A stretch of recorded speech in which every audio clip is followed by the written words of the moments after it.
Hello, hello, hello, everyone. Ladies, gentlemen, and fellow diversity hire CEOs. This is the DEI CEO and Woke Apocalypse Straight Talk Volume 24. You're here live with Lupita and Professor Red Pill. Over to you, Professor. Hey, what's up, guys? How we doing tonight? Remember to like and subscribe. Um, links are in the description for Consolidator Legacy Group Telegram channel. We talk a lot on there, and we continue our conversation from the podcast into the Telegram channel. We share a lot of information. There's a lot of followers in there that stream together, and we're a community of people that enjoy talking about the topics that we talk about on the Rumble channel. That being said, we're going to go ahead and go to tonight's, or I guess today's topic, um, and Logitech. And Yes, the new today's topic CEO. is Logitech, and it's all about the latest controversy involving Logitech and their brand new female diversity hire CEO. Exactly. So I don't know. There's some buzz around the internets about Logitech and the current CEO. What's her name? What's her name again? I totally forget. Look, she's another diversity hire. She's here today. She'll be gone 6 months, 2 years when the company goes bankrupt. You know, they come, they go, easy come, easy go. I'm not sure the people at Logitech know her name either, to be honest. Oh my God. Yeah, so anyways, the reality is that Logitech wants to sell you a subscription mouse someday. That's the buzz around the internet. And Now, I just want to jump in and interject here. I don't think this is her idea. I think people are going to credit this idea to her. But I think a lot of these ideas, they come out of marketing departments, and you have managers pretend that this is their smart idea. And I think the last CEO, I think he quit because he was so embarrassed that this was the direction the company was going in. This is obviously a terrible direction. The company's on a terrible trajectory. This is not going to work. And this company it's just, you don't want to be associated with this. It's going to damage him. It's going to damage his reputation, his brand. So they've just given this company to this female. Probably she was the only person when they rung. They rung around. They probably rung 5 people, 10 people. They said, "Hey, but do you want to come and run this company?" And all the other people are like, "Yeah, okay. I'll come fly over and we can have a chat about it." They talk to the people about what the company was doing, where the company was going, what their plans were, and they're like, "Man, I don't want to be associated with this." So, yeah, this is probably like, we can knock on DEI all you want, but this is probably the best that this company was able to get. yeah, probably, most likely. Her name, I don't know her name. I don't want to tear this name up or like mispronounce it, but it's Haneke Faber is her name, the CEO of Logitech. Nonetheless, like I said, she's the CEO as of December 1st, 2023. So she's been there roughly 8 months now, 8 or 9 months. And like I said, going back to this article, like I said, Logitech wants to sell you a subscription mouse someday. I have no fucking clue why the hell anybody would want to pay a subscription to use a mouse. I mean, that's to me that sounds ludicrous. I mean, because these things are literally throwaway devices. They don't last very long. Um, I mean, they're very inexpensive, especially Logitech. I mean, even that one, as you said earlier, before the podcast, Lupiter, that looks like a cheap like $5 mouse. You know what I mean? Like, Honestly, it looks like they took a generic Chinese product that cost maybe $1 to $2 to make or buy, and they put their logo on it. But I bet if you looked at the store, That's probably like a $20 watch, a $20 mouse. Sorry, and the same thing for the keyboard. I'm guessing that's also a Logitech keyboard. That looks like a $5 keyboard. I mean, that's probably like a $20, $30. Like this is probably like a $50 wireless keyboard and mouse package. Yeah, 100%. And I don't know. you know, Go ahead. 40 of those $50 is just their brand name, and that's the only reason why people are buying this shit, because it's a company, it's got a reputation, it's got a legacy, and people are just buying it because it's a brand they're familiar with and it's a brand that's in the store. Yeah, 100%. It's got it's what they call legacy brand, and people like a lot of the boomers, have used this throughout the years. This particular brand, so yeah, that brand identity, and as we've talked about previously on the Telegram channel, link is in the description. That basically boomers have that brand loyalty, so to speak. Um, some X gens usually have it too, but millennials and Zoomers seem to like, they want to find the best price point, so to speak, in products that they use, and they don't really have that loyalty with particular branding. They're more just looking I for. mean, Go ahead. before we jump into it, and we should go through this article a bit more, but I don't think that Logitech is in the right direction. I think, I understand, from a finance perspective, having some sort of service-based, subscription-based model. This is much more profitable than selling $10 worth of like mouses and keyboards to boomers for $50. Like that's still quite profitable. That's still a great business to be in. But the problem with that is that, as you're saying, the younger people are less likely to be and have a lower proportion of brand loyalty. They're not familiar with this brand. They don't care about this brand. They're not engaged with this brand. They're not buying this brand. So, this is, for them, it's they're in a bad situation because, literally their customers are dying, right? So if they don't do something, their business is in the toilet.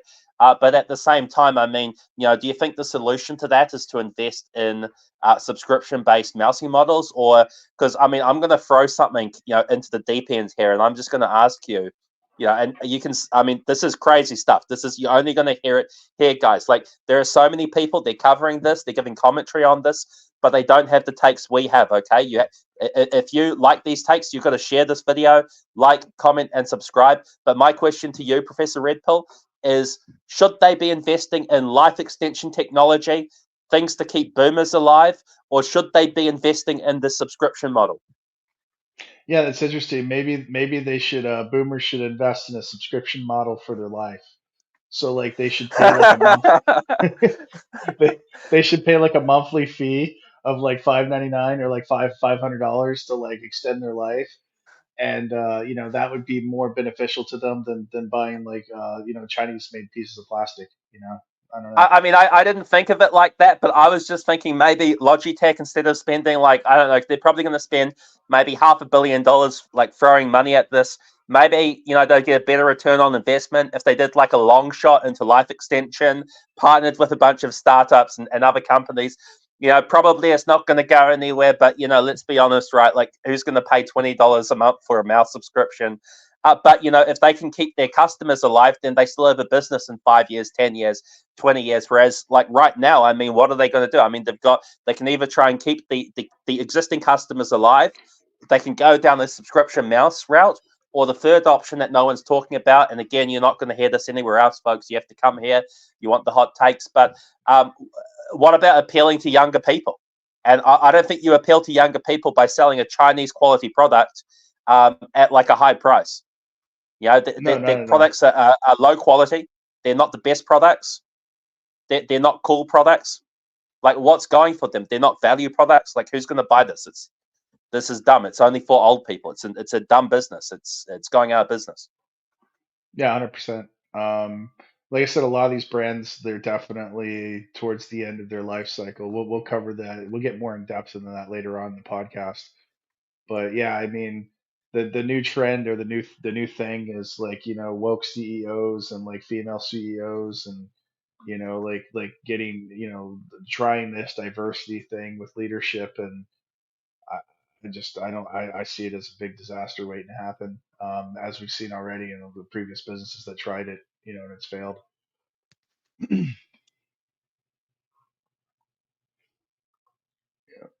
So Shall we Logitech. shall we look at this? Sorry, go on. No, I'm just saying, what do you want to look at? Oh no, no, this Continue the article. article. Exactly. Yeah. Well, exactly what you were doing. So Logitech hopes to make a single mouse you'll buy and use forever, but um, to then stay alive as a company, it will need to somehow charge you a subscription for a mouse. So it sounds like Logitech is having financial issues, and that makes sense. Like you had said previously, Lupiter, that the CEO has basically exited the company, and that's usually not a good sign for a large company or a legacy brand company when the CEO suddenly abruptly leaves. It's usually a sign that something is not right, and the spreadsheets or the company's future longevity.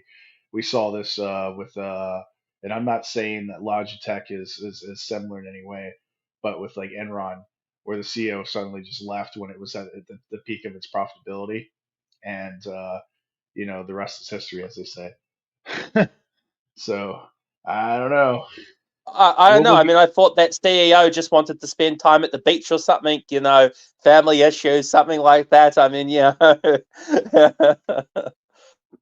Yeah, it's like, man, it's time for me to spend more time with my family. It's like the end of the world and whatever. Nukes going all over the world and planets. And yeah, I don't know. Maybe he's just like, I don't really want to be associated with this company. I'm gonna quietly quit and leave the company before it collapses, so that I have a future in business. That's usually how leadership, like smart leadership, that's usually how they do it. They kind of they know that they see the direction of the company and they realize the company is on decline, and they quietly leave.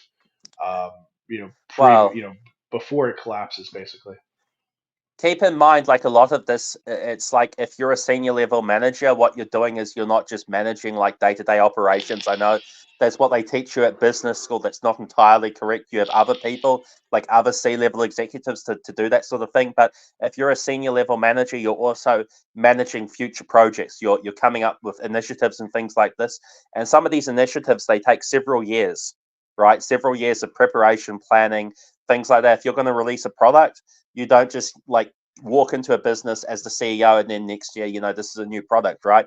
This is something that you have to take like a year to think, or half a year to do, like sort of like market analysis, like consumer surveying, things like this. Do all the research on it, figure out the branding, figure out the marketing. Figure out the advertising. You've got to like work with the engineers, develop the product. Like this whole cycle takes time, right? If you're doing an initiative, it takes time. So, if they were to come out tomorrow and release the Forever Mouse, this is a project that they probably were working on for 2, 3 years. You see what I'm saying? So it's just like making a movie, right? They don't just, release the movie. This is something that takes a long time to do. So a lot of the time, the CEOs, they're kind of, people are judging the CEOs based on the current performance whilst they're like the CEO. But a lot of the time, the performance of the corporation's not based on the CEO's actions.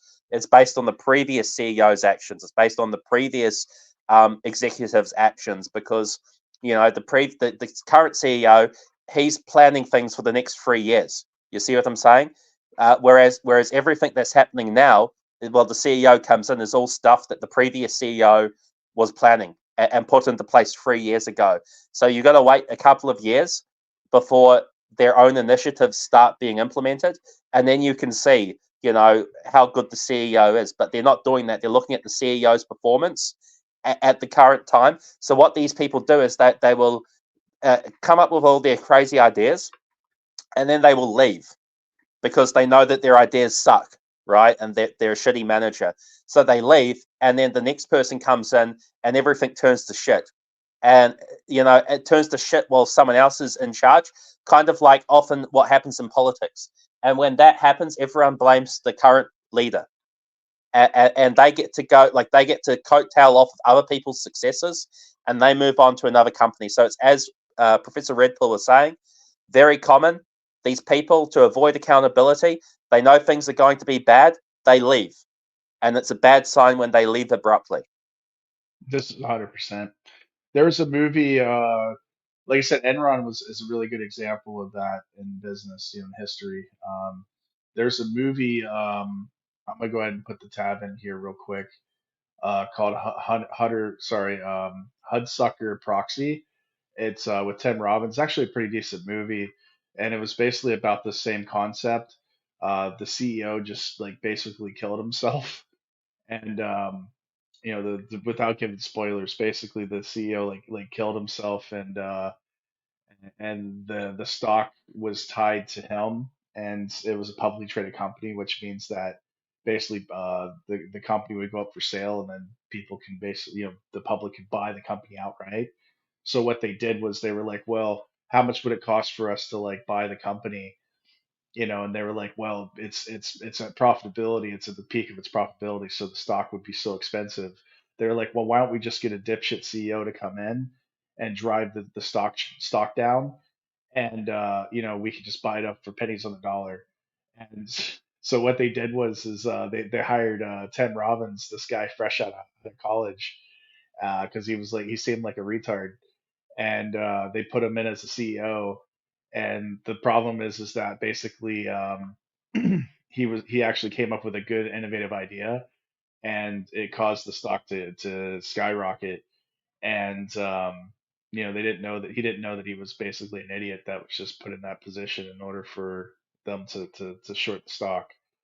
But yeah, it's a real interesting movie. But that's what this reminds me of. It's just like they're just putting in basically some idiot to like try to mitigate the company so they can gut it and then merger and acquisition it, to you know basically gut it on the way down, kind of like Gordon Hey, Gecko look, with yeah. Go ahead. I'm we've sorry. talked about this a lot. We've talked about this a lot, and like we're saying in private, I mean, these people, they're making money on the way up. This is what people don't understand. They think you only make money on the way up. These people are wheeling and dealing. They're holding shares. They're making money on the way up, but they're also making money on the way down. They're shorting stocks, which means that they rent a stock from someone, or they borrow a stock from someone, and they say, hey, in 6 months, 3 months, 2 weeks, whatever, we'll give you the stock back. They borrow the stock, they sell it, and then when the stock price goes down to nothing, they buy the stock, they give it back to the guy. And meanwhile, they sold the stock when it was worth something. It was worth a lot of money. They sold like billions of dollars, or hundreds of millions of dollars, or tens of millions of dollars of stock, and then they buy it back when it's like pennies on the dollar, and they keep most of the money. They're doing things like that. When the business turns to shit, they have to restructure it. It gets merged. It gets acquired. There's people making money hand over fist. They're making money in fees and margins and commissions. They're making money when they restructure it, and it's worth more when they sell stuff off. The liquidators, they're coming in. They're taking out coffee machines. These are like $20,000, $40,000 coffee machines, guys. I don't know if you've ever worked in corporate, but when you work for a highly profitable or big corporate, especially the executive wings, they have very expensive stuff in there. They'll have $10,000 chairs. They'll have $40,000 coffee machines. They'll have $20,000 or $50,000 foosball tables. Liquidators come in. They value this at like $5, $10, $500, and then they buy all this shit and they sell it. They Yeah, sell it 100%. themselves. They make fortunes. Yeah, like I said, the liquidation sale is like, during the restructuring and settlement, the creditors come in, they just liquidate everything, pensions, desk, like coffee makers, all of that stuff. We make a big joke about it, about, here, where's my $40,000 coffee maker, and like, they just basically take it and like, sell it off for pennies on the dollar.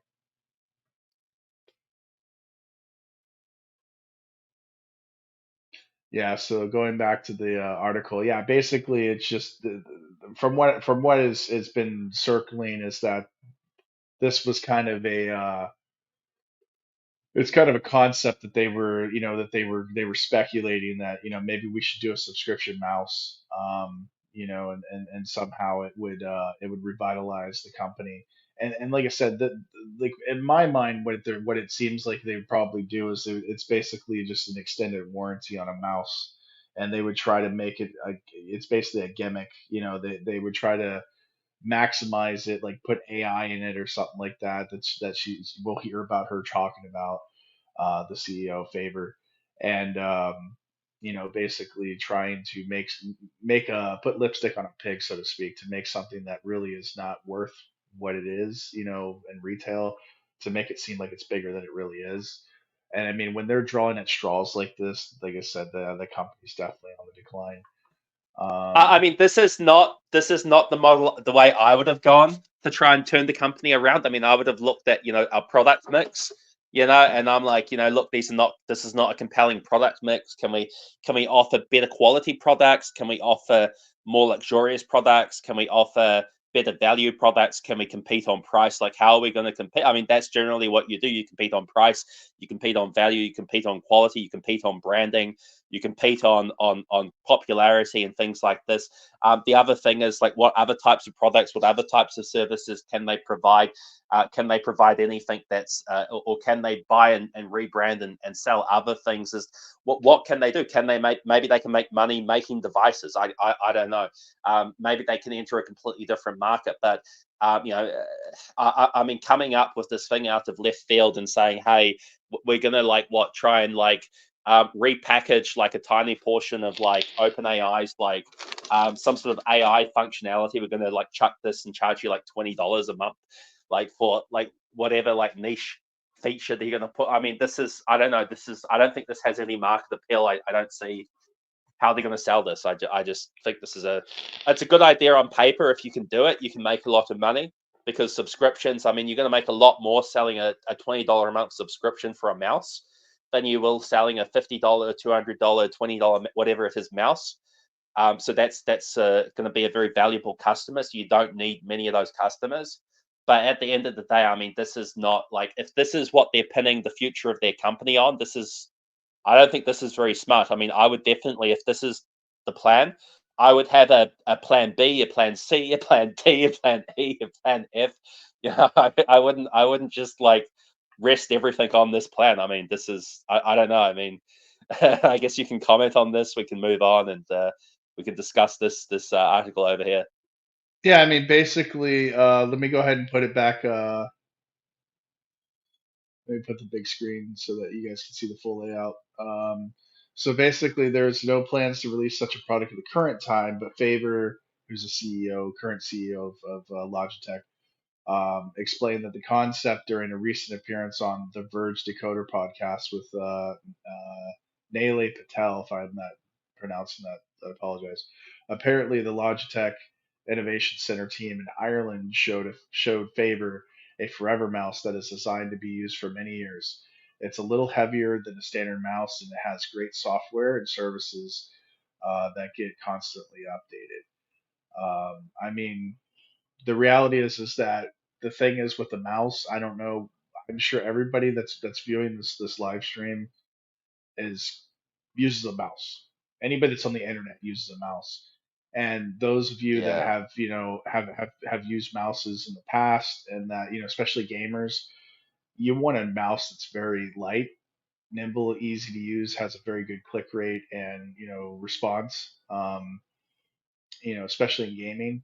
And a heavy mouse is not necessarily what you want. I mean, in a mouse product or a computer product dealing with that. So I just that's red flag there already. I mean, Um, I I kind of get what she's saying. I think what she's saying is the products they make look like the images we saw previously of that Logitech keyboard and Logitech mouse. Guys, that those look like, maybe a $2 mouse and like a $5 keyboard.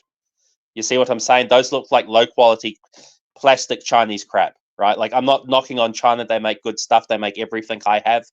But you can get good stuff from China. You can get cheap stuff from China. And I think what she's saying is most of their mouses are low quality plastic crap from China, and they're saving money. They're using very thin materials. They're using very low quality materials. And I think she's saying, because I used to have a mouse, and yes, I understand for gaming you want a light mouse, but I also used this mouse for other purposes as well, and it was a very nice mouse. It was a Logitech mouse, but Logitech, I've used their more recent mouses. Like, I had the G700 or something like this. This was like a long time ago, maybe 20 years ago. It was like one of the first mouses I had, and it was like a very nice product. It was like extremely good mouse. And it was big, it was heavy, it was well constructed, it was built like a tank. But then their newer mouses, they feel like it's just the same plastic. It's the same low quality, cheap feeling yeah. plastic. So I think what she's saying is, we're going to make these mouses like we used to make mouses. We're going to make them out of higher quality materials, and it's not going to feel cheap. It's not going to feel crap. And I think that's what she's getting at. But I mean, the way she's presenting it, I mean, this is like the people that are watching this, the people that are going to be excited about mouses, it's probably going to be someone that's some sort of autistic, like finance person that uses mouses all day, or it's going to be like a gamer, right? And when you say to these people you want to make a heavy mouse, I mean, this is not going to. I mean, I think this is a communication issue. I don't think this is like a conceptual or design issue. I think that she doesn't understand. It's clear she doesn't understand anything about the business or industry she's in. 100%. Yeah, 100%.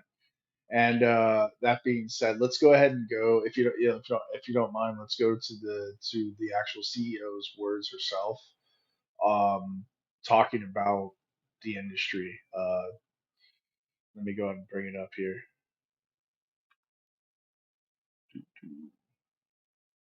We set a mission, which we've said is extending human potential in work and in play. We had a good mission, but it was like 3 pages long. So I really wanted to simplify that. And extending human potential, those words are carefully chosen. So extending is obviously a riff on the mouse, right? The mouse built this house, is extends your arms. So we want to extend. Do you say the mouse built this house? Oh, yeah, that's what they say here. Yeah. And I say it, I like it. That should be the whole mission. I got to be honest with you. That's right. I think No, it's a strong contender. That's right. But we extend human potential in this age of AI, this age of, Eric saying there's digital twins of all of us coming to meetings. It's really important that we extend human potential because we can make humans better. We can help you win that game. We can help you be more productive. We can help you connect better when you're in that conference room by yourself. And if we can do that in ways that are also healthier for people and planet, then extending human potential is really worth waking up for every morning. Wonderful. I mean, are you sure this is real? Like, is this a parody? Like, what's going on? Is this deep fake? Is this AI? Is this Chinese disinformation to destroy the credibility of the American financial and corporate sector so that some sort of economic sabotage? I don't know. I mean, the thing is like just listening to that statement, she had to tie in wokeism in the sense of like she really really wanted to say it, but about global warming and stuff like that. She was heading towards that about saving the planet and shit. I mean, I don't know how That this like illogical you have to be to say like, hey, this fucking device right here is gonna save the planet. Like, come on, man. Like I mean, seriously. she's not smart, right? Like we know from IQ studies and research and things like that, we know that we can tell sort of as a proximity for how intelligent people are. We can kind of base that off of like the complexity of the conversations they have, the complexity of the sentence structure or the ideas that they're expressing, the types and complexities of the food they're making and the things that they enjoy, the entertainment they consume and things like this, right? So, it's kind of self-explanatory, but like when I listen to her, and I listen to her just try to make like a word salad full of every like buzzword she can think of, and she's not even using them correctly. There's no clear, Yeah. connection that's been established or referenced between the environment and giving her company $20 a month to use your mouse. The whole idea of the $20 a month mouse, the fact that she's telling some dumb story. I mean, I tell dumb stories all the time. And that's fine. You can tell a dumb story, but the dumb story is about herself and like a 3-page mission statement. Like if I'm telling a dumb story, it's not about something like a mission statement, right? Like unless it's got to be funny, right? And it's like, what even is a mission statement? I mean, this sounds to me like some dumb shit you would do at university. But like, Yeah, what's a pretty mission much. statement going to Yeah. do? Like, how's Yeah. that going to? If we're in the real world, how's that going to help us as a business? How's it going to help me doing a job? I mean, in the mission statement, I mean, you have a finance your education finance, mine's Hmm. in leadership. So like, looking at it from a leadership standpoint, the mission statement gives you an idea of the direction of your team or your group or your company or your country, like what your goals are and your ambitions to for the future of the company. But I mean, to say that a fucking mouse is the mission statement of your company that's I mean, come on, dude. I could be wrong. I mean, Look, for all we know, I mean, if you're doing a project or something like that, I understand kind of, you've got to figure out, you've got to agree, like, what's the project about? where are we going? What's the plan? Like, what are our goals, objectives? Like stuff like that. I think the wording's strange. I'm not going to lie about that. But I mean, I don't fully understand the concept. I mean, you say it makes sense to you, but as you say, I mean, they're talking about a mouse. This is very weird. A 3-page mission statement about some sort of, and she's coming, in front of, she just, people are thinking, because they've only seen this one video, they're probably thinking, so she went out and did this like random interview with this random person on the internet. Like, this is a bit weird. No, she went out and she did like 50 interviews with 50 different people. She did as many interviews, anyone that would interview her, anyone that had, a few thousand subscribers or whatever that would get, 10,000, 20,000 views. She went out to promote this like idea as much as she possibly could. And then she started walking it back, like it said in the other article. We have no plans to do this. You don't go out and go on like 20, 30, 50, 100 different like things and get all these interviews, get millions of people watching you. Talk about you don't have an 8, was it, did she say 300 word or 300 page or 8-page, 3-page, whatever mission statement? Like, I don't even know what that is. But like, if you have like an 8-page mission statement for a mouse, I mean, what else does she have for the mouse? Does she have another 500 pages worth of different buzzword type documents about the mouse and environmental impact? I mean, yeah, I get it. An environmental impact statement, that makes sense. Like, let's be environmentally conscious. Let's be responsible. Okay, whatever. But I mean, what did she have like a diversity statement, a diversity assessment for the watch to make sure the watch was culturally inclusive, to make sure like what else is she doing? Because this, and why is she, like, I get it. This is their Halo product. They want to bet their business on it. But she's the CEO. She's the CEO of the company, and she's focusing on the mouse. She's focusing on this one product. I mean, this to me doesn't seem. Is this good, man? Is this good? Am I out of touch? Is this good leadership? Like, what's going on here, Red Pill? No, I just don't see it. I mean, only time will tell. But like I said, the leadership is, like I said, you need to be, excuse me, self-aware. Um, first know your place, know like what your strengths and your weaknesses are, what you're going into. Like I said, self-awareness, effective communication, and above all, transparency. And these are the three pillars that I push in leadership. And let's see, like I said, does she demonstrate these? Most women don't, because women, let's face it, most women aren't self-aware. Most women aren't very good at communicating, and above all, women aren't necessarily very transparent. They're more emotional. Emotional intelligence usually it lacks this, because logical people tend to be more communicative and self-aware, as well as it's like stoicism, so to speak. And we know women have difficulty with being stoic. When they even hear the word stoic, it's just like, I can't do it. Yeah. I mean, I wouldn't fault them too much for that, because I would say, look, you can market based on logic. You can also market based on emotions, right? So I think, they can both work, right? You can have different strategies, and so I wouldn't be too obsessed about one direction or the other. But what I would say is, I think maybe what this is, and this is a phenomenon I've noticed in the last 10, 20 years, because I'm a zillennial, so that's like halfway between like a Zoomer and a millennial. And I remember like growing up, a product, they would just release it, they would just sell it. Nowadays, a CEO is like a salesman. A CEO is a public figure of the company, and they're like Ronald McDonald from McDonald's. I remember growing up, McDonald's. And yes, because this is the ultimate business. I have to mention McDonald's on every podcast.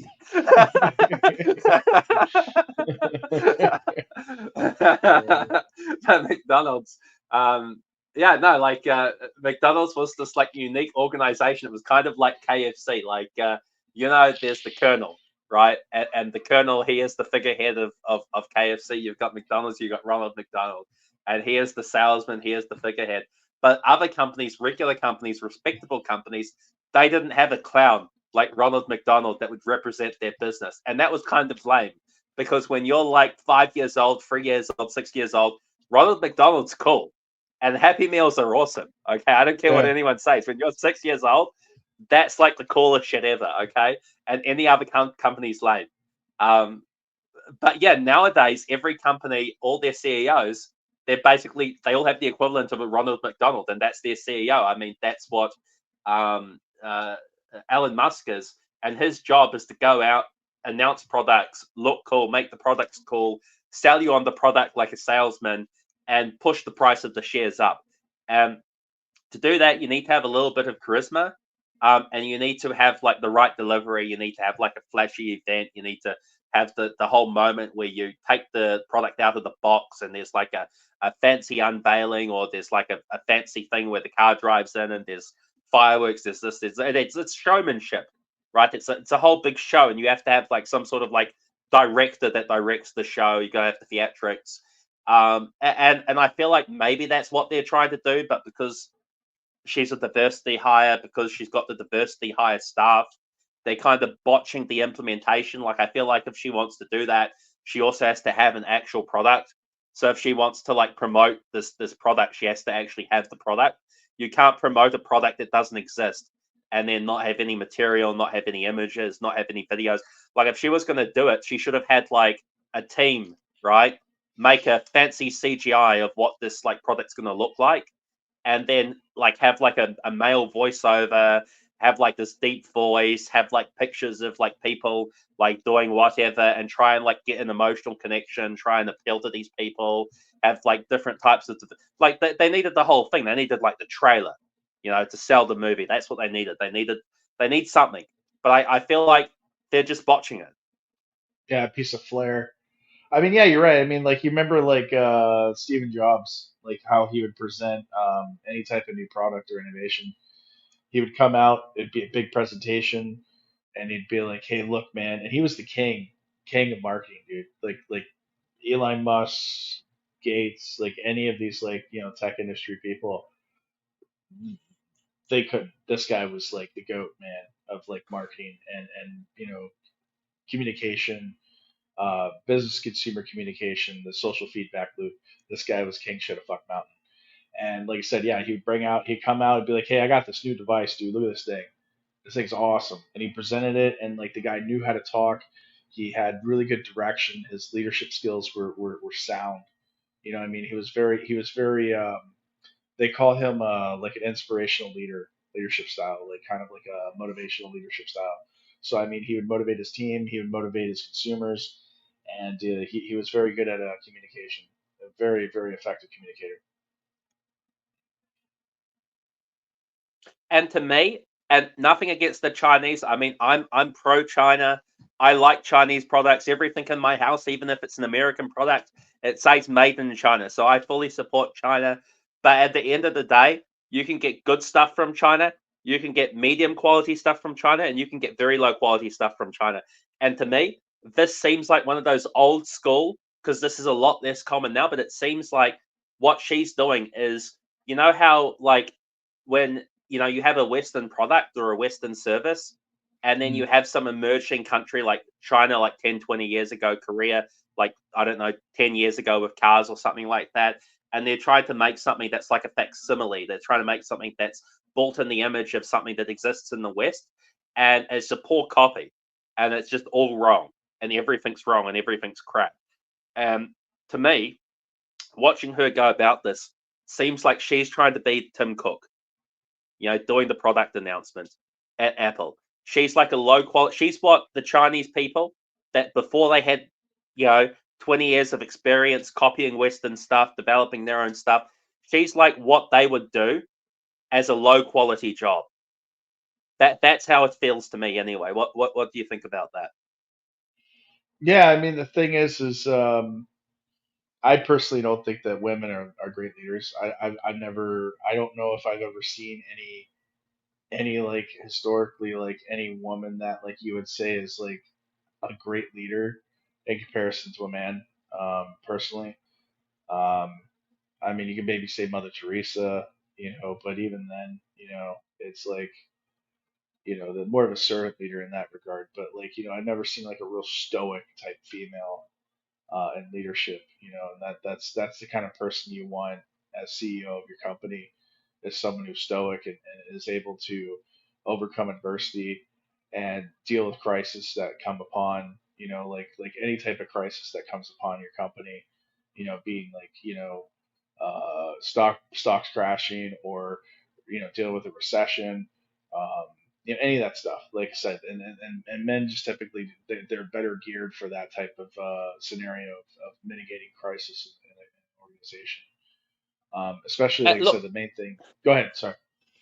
maybe I'm wrong. Maybe I'm wrong about this. Maybe I'm jumping to assumptions. But when I heard her talk about her 3-page mission statement, the first thing I was thinking after she said that, she said a few more things, she started mentioning the buzzwords. I was thinking to myself, man, imagine what that room would have looked like. Imagine the type of people that would be saying dumb shit like that, right? I mean, I was just thinking straight away, everyone that's involved in this process, everyone that's involved in this project, everyone in management at that level, they all need to be fired. I mean, how can you have people like that in a company and the company be successful? I mean, the fact that she's even talking like that, she's telling stories that to that effect. I mean, I just can't see how this company survives. Yeah, 100%. I mean, the thing is, mission statements are 3 pages long. A mission statement is like a paragraph at most. And it's not about a mouse. That's the No, second part. no, no. I mean, I don't think you'd have any type of like any reference to a mouse or any type of like basic product, or services that you And then provide.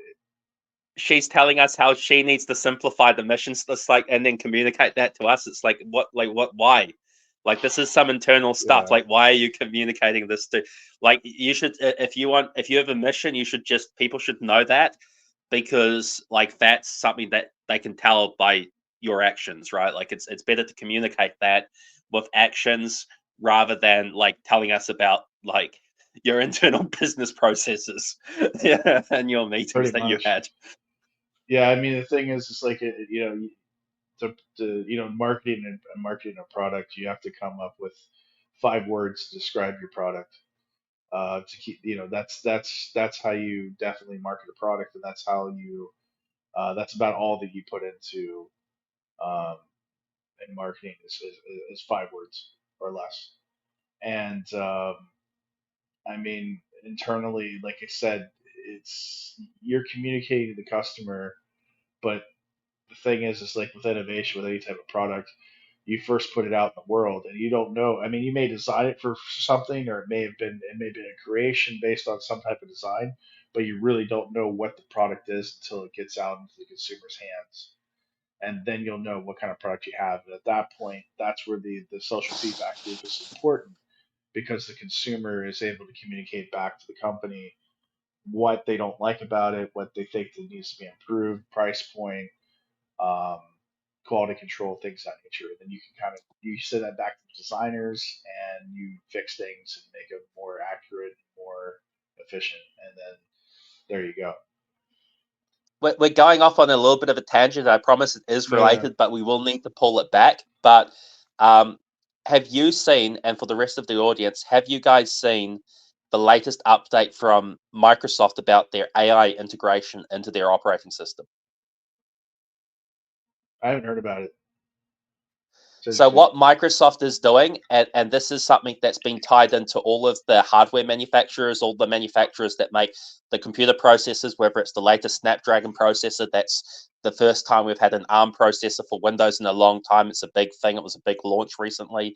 The latest AMD processor, Strix Point, that's also a big release. You've got Intel processors coming out.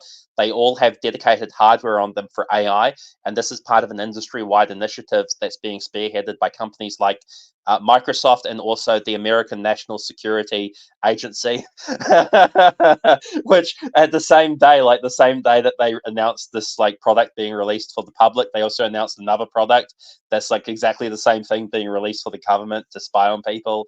But what they're doing is they're incorporating AI into your devices, your laptops, and your Windows operating operating system, and they're going to monitor everything you do. They're going to take pictures every 5 seconds. They're going to run that through the AI on the processor, and then they're going to store all this information in the cloud. And somehow this is going to be a service that they think consumers want.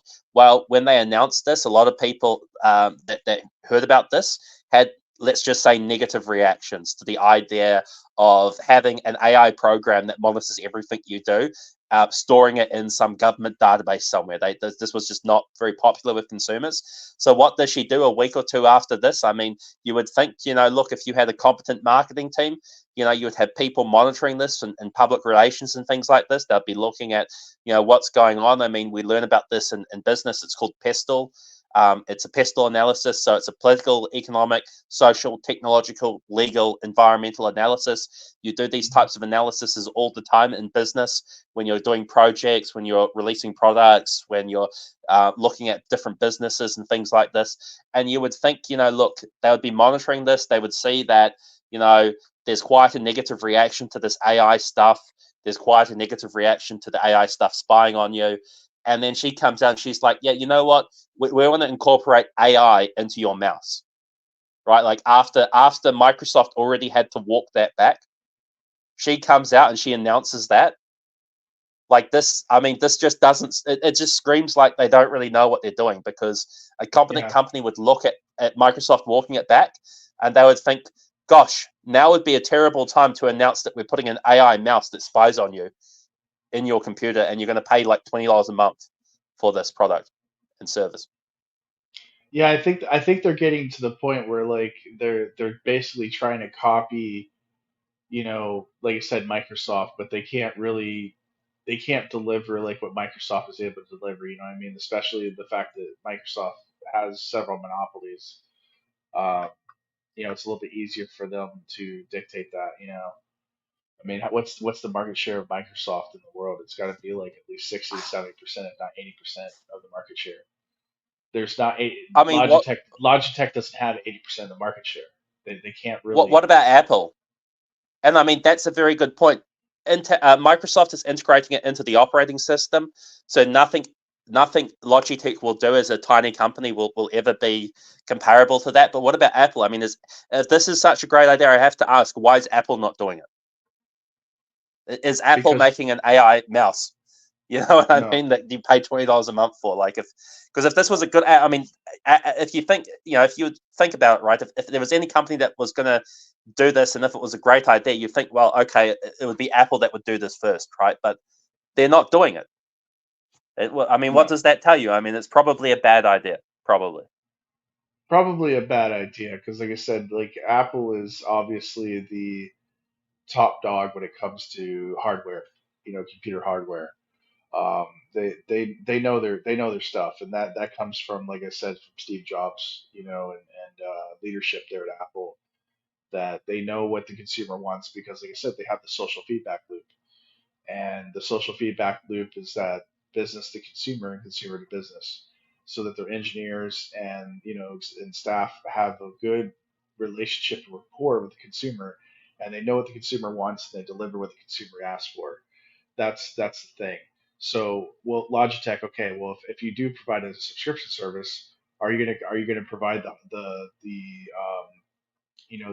what is it, the tech support and all of that comes with it? I mean, are you going to be just subcontracting that out to somebody in Mumbai or Thailand or Philippines? I mean, how integrated are you going to be? Are you going to have solid support and taking information from that social feedback loop and be able to make that product more efficient and better? Probably not. Because, like, let's face it, like I said, the cheap piece of plastic that is the Logitech mouses that you can buy for less than $10, at like Walmart or any type of big box store, there's not much feedback. It's just a mouse.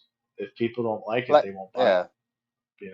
Like, It's I'm that not simple. saying it can't work, but I get the idea, the sense that they're talking about doing things like, when you work in offices, there's commercially available products that monitor how you use your mouse, how you use your keyboard, and things like this. The idea is that, you need to do a certain number of clicks per minute. You need to move the mouse around a certain amount. You need to do, use the keyboard a certain amount, and they can look at like what other people on your team are doing and what other people in the industry are doing. And if you're not like at a similar level to them, then this creates a flag.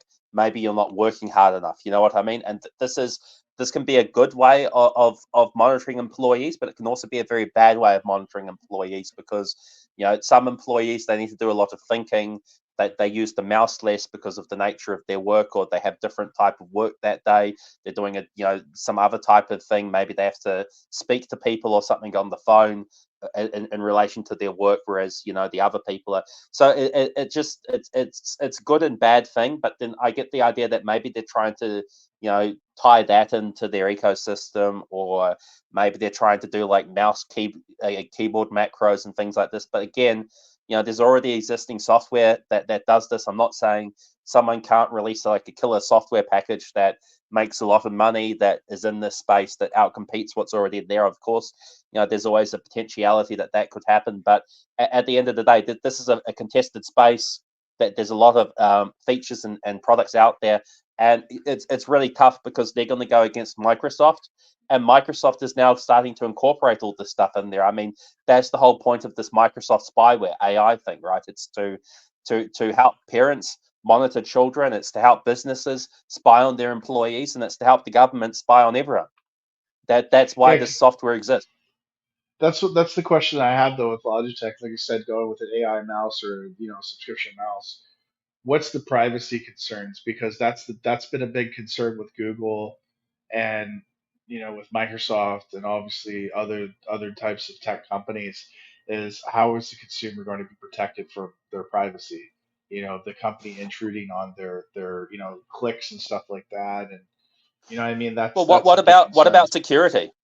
Not just Security as privacy, well. security, because Yeah. a lot of businesses, they'll have like network firewalls and things like that. But once you have like a device like this that phones out of the network, this creates a security vulnerability. I mean, there's opportunities for people to get into your network, because oftentimes things like printers and things that phone home, these are not high security devices, right? These are devices that are coded by people in the Philippines or India using code that they copied from GitHub. Like these are not high quality devices, high quality software packages, right? So if this if this is going to phone home and create like an opening in your network and people can communicate with this device, I mean, what's the security implications of this? Can your rivals, your economic rivals, can foreign countries and governments, can they hack into your computer network by using these IoT devices? I mean, these IoT devices have a horrible reputation. Yeah, exactly. These are all concerns. I mean, think about it. Like, privacy is very important. Like I said, you look at Snowden and stuff, what he is talking about, with the webcams and the listening. And I mean, when we kind of knew that this was going on before he had come out publicly on it, but this is something to be a major concern. I mean, think about it, not necessarily from a personal standpoint, but from a corporate espionage or government espionage. You know what I mean? Like, this is the new era. This is the digital era, and You this know, thing is this it's becoming more common every day. the craziest leak. Do you know what the craziest leak I ever heard from like Edward Snowden, from like I think it was from WikiLeaks, was the craziest leak. What is that? The craziest leak I ever heard of was it was a company, and what they were doing was they were using cameras, Mhm. and they would look at like specifically plants, but I believe they could do this with other objects. And they would look at plants, and when you speak, you're creating sound waves, right, that reverberate throughout the room. And you can model that if you have an understanding of like computers and computer science and programming and stuff like that, sound waves, physics. And what they were doing is they were looking at the interactions between those sound waves and plants, because the plant has like leaves. It's like a film, and it Mhm. can resonate similar to a speaker. You see what I'm saying? So what would happen is, if you had a very high quality cameras, you could look at the plant and you could run this algorithm, you could reverse engineer, and you could listen to everything that was being discussed in the room. So this is the level of stuff, guys. This is the level of espionage, and this was like 10 years ago. Like, imagine what espionage looks like now. And not only that, but they were also able to monitor things like Wi-Fi and Bluetooth and stuff, and they were able to like create maps, and like they were able to do things, crazy things like they could create like get like information about where people were in a room based on like the interference from the Wi-Fi. Yeah, I mean, there's stuff that like it's unbelievable, especially with the AI. And the thing is like the boomers can only they can only imagine like the level of AI and like the potential. Um, but we know that like nefarious people and like I said, very evil people will use AI for um, very bad things, and that's one of the biggest concerns that we have to deal with. You know. Yeah. I mean, could you imagine being in charge of corporate security and now you have to secure this mouse, and before you just had mouses that had, say, 2 chips or 3 chips, and you plugged them into the computer, and these were like non-reprogrammable chips. These were like dumb chips that did simple things. And now you have a mouse with like 20 different reprogrammable chips. It has like memory on there. It has like an ARM processor. It has all this stuff to use all this like AI stuff and do all this stuff that they want to do with this mouse. And now this mouse is like a computer. It's like a computer from like with the Yeah, power of it's a like a mini computer computer. from like the early 2000s. And it's like, so now on every single computer, you're going to have this mouse that's plugged in. It's going to have, it's going to be wireless. So that's great. It's a computer that can interact with your other computer, and it can wirelessly transfer information using Bluetooth and Wi-Fi. And then you've got like a keyboard. The keyboard's also a computer. Like everything's a computer. The webcam's a computer. And not only is it a computer, but it's a computer that also phones home and communicates with other devices outside of your Yeah, network. So now you're trying to like secure your network and everything. I mean, this to me just sounds like, I'm not in computer engineering. I'm not in corporate security, but this to me, this IoT thing sounds like a corporate security nightmare. It yeah, sounds it like the is. opposite direction of where you want to go. Exactly. I mean, I worked corporate security for what about 3 to 4 years while I was finishing my undergraduate degree, and then shortly thereafter, I worked about another year after that. And I worked at very secure facilities, tech securities, warehouses, um, like PwC, for instance. Very high tech companies and very where there's a lot of important data. And like one of the main concerns was information leaving the building. So, like I said, like particular things like that would just it would be a complete nightmare. I mean, I guarantee like that Oh particular my god. mouse will not be allowed in like the NSA or CIA headquarters or any type of like any secure building. They're probably not going to allow that device to be used. Um, just like the Furbies, like the NSA and CIA would not let Furbies into the building. They weren't allowed in there because they had listening devices in them. Even cell phones are monitored, from my understanding. So I mean, yeah, it is what it is. And the only way to guarantee the security of these devices is if these devices use open source firmware, open source software, open source hardware, and then you need to have like teams of security engineers go in and look at all of this stuff. And this would cost like millions of dollars. Like, this is completely unreasonable. There's no one's going to do this. Like, even the intelligence agencies aren't going to do this. As Professor Redpill's saying, if you're in any sort of sensitive environment, I mean, already, like, I know from like the security agencies in my country, you can't even bring in your iPhone. No, no, You not at can't all. even bring your iPhone into the building. Like, they don't even let the iPhone into the building. You have to give that to security before, and it goes in the locker. Yeah, yeah, we had the box. Like when I was doing technical training in the naval base, like no cell phones were allowed. They had to keep those away from the facility.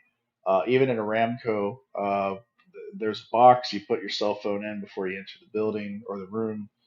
And partially it was because they would go and they would use their devices while they're supposed to be working. But yeah, for the most part, security wise, because we can't have them like in the oil fields or anything, because it is what it is. I mean, they could take videos, pictures, they could send that to nefarious people, and a lot of issues.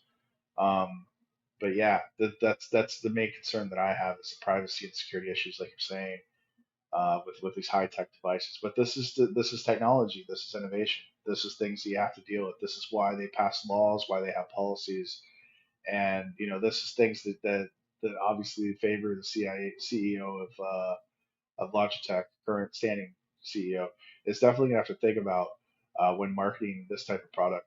Um, who's the demographic that she's going to market it to? Probably boomers, because obviously gamers are probably not going to buy it because they're specialized gaming mouses that they particularly purchase and have a good standing relationship with. You know, I don't game myself, And so I don't know. I can't speak on this subject. I think she was saying, I don't know if we watched the video, or that's another one we're going to watch, but I think she was Yeah, we'll saying, watch it. We're gonna watch it next. yeah, I think she was saying that um, this is going to have technology to help gamers. No, no, Like they have they have this is they don't use Logitech, going. man. They don't fucking use Logitech. I can tell you that right now. And I'm not a gamer, but I'm Yeah, 100% they don't use Logitech. There are particular gaming mouses that are very expensive and probably hundreds of dollars, that are yeah, used specifically for gaming that are made by companies that are probably made by yeah. gamers for gamers, because it's like that for when I buy like any type of high end item like a watch or something. I prefer to buy a watch from someone or a company that knows about watches, that literally a watch connoisseur that became a watch maker, and one particular is the Zilo watches. It's a craftsman out of Singapore, and he's a watch connoisseur. But everything he did with this watch, he kept it at a good price point, and it's not a very expensive watch at first, but it's a collectible watch, but it's well made, and I'm pretty happy with one that I got. Well, But this is like any type of product like that, like the how Ferrari, sorry, go ahead. Porsche, BMW, um, what I mean, like shoes, and anything that that is as a consumer product.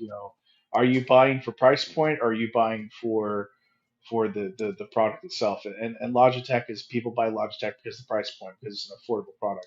So to think that you're going to make you're going to make this device or this product that people are going to pay a monthly fee for is ludicrous, because How your about company is not known for that. Go ahead. before we move on to the video, because we will, Uh huh. there's some more stuff we need to get through, but before we move on to the next subject. Oh, But how about before we do that, we both bounce some ideas back and forth, because look, there could be some features that they could put on this, right? They're talking about making, some sort of smart mouse that's going to help people, right? And you're saying, who's this going to be targeted towards? I'm thinking maybe this is going to be targeted towards other woke, empowered DEI people, females, things like this, right? So I'm just thinking, what sort of features would you put in this to help these people, to provide value to these people? And I'm thinking to myself, I just had this bright idea, and they're probably going to watch this podcast, and they're probably going to steal this. They're probably going to patent it, and it's probably going to make them a lot of money. But my mhm. idea that I just had is, what about if you had some sort of a system, like a warning system, like a red flag system, or a green, red, orange system, or something like this, and it warned you about like discrimination or something. It warned you about like Global whether or warming. not someone was doing microaggressions or things like this, and it had Hmm. like a microphone in the Yeah. mouse, and it would light Yes. up with different colors, and then it could immediately phone HR and Yes. alert them and report the person. Like, what about a feature like this? Do you think this is a feature that would sell, that they could use as? Yeah, I mean, it could have a dog whistle on it too. So, like, in case if like anybody, like any type of like Trump supporter, or any type of like, I mean, just spitballing it. I mean, definitely, these are good No, ideas. no, why not? Why not? And Yeah, not only could it then phone home to security, it could also inform the police that there's a Trump supporter on the premises. Because the exactly. police need to know. The police need to be monitoring these things. They need to be keeping it up to date. I mean, Yeah, there yeah, was someone who was a Republican supporter, and he almost shot Donald Trump. I mean, these people are dangerous. exactly, exactly. So you never know. I mean, like I said, it might say she's right. It might save the planet. I mean, it might save the world. I mean, seriously, like she now. You know what? now that we think about it, man, dude, like Logitech is probably very, very happy, and probably a good thing that Faber is with Logitech, because she's probably going to put that company in the stratosphere. I really think Look, so. look I think I've got another idea. I've got another idea. okay. This might cost like a couple of $100 or something. These sensors can be quite expensive, but what if you put like an air quality sensor in and you tied that into the environmental aspect? So what it would do is it would monitor carbon dioxide levels, and it would tell people if there's too much carbon dioxide in the room that they're being bad for the environment and they need to breathe less. Yes, yes, that's a good idea. Um, Maybe the farts too. Like, like they consider cow farts as, like, very toxic, and contributes to greenhouse gas. It could detect human farts, because that also Do you contributes to think greenhouse gas. we When could someone, also in this go on, sorry, go on. no, I'm just saying, like seriously, like people fart in the office. Some people will fart, and like, leave a silent but deadly fart, and this device can detect it, and it can go, Robinson, danger, Robinson. There is a fart in the vicinity of your desk. Greenhouse gas And alert. Shh. Brace for impact. what if we also made them sign an agreement that we could sell the fart metadata? Because I don't know like who would buy this, but it's possible that this has a lot of value in the economy. And as long as we anonymize it correctly, we're complying with Californian, American, and European laws about anonymizing data, protecting privacy, and things like this. I'm sure we can phrase this in a way where we're collecting all sorts of metadata, but we're protecting people's privacy, we're keeping HR happy. Maybe there can be certain processes where certain companies are able to opt out of certain types of metadata collection. But I think that we could make maybe tens of thousands, hundreds of thousands of dollars a year just selling this data just on this one metric. Exactly. I think it would be very useful.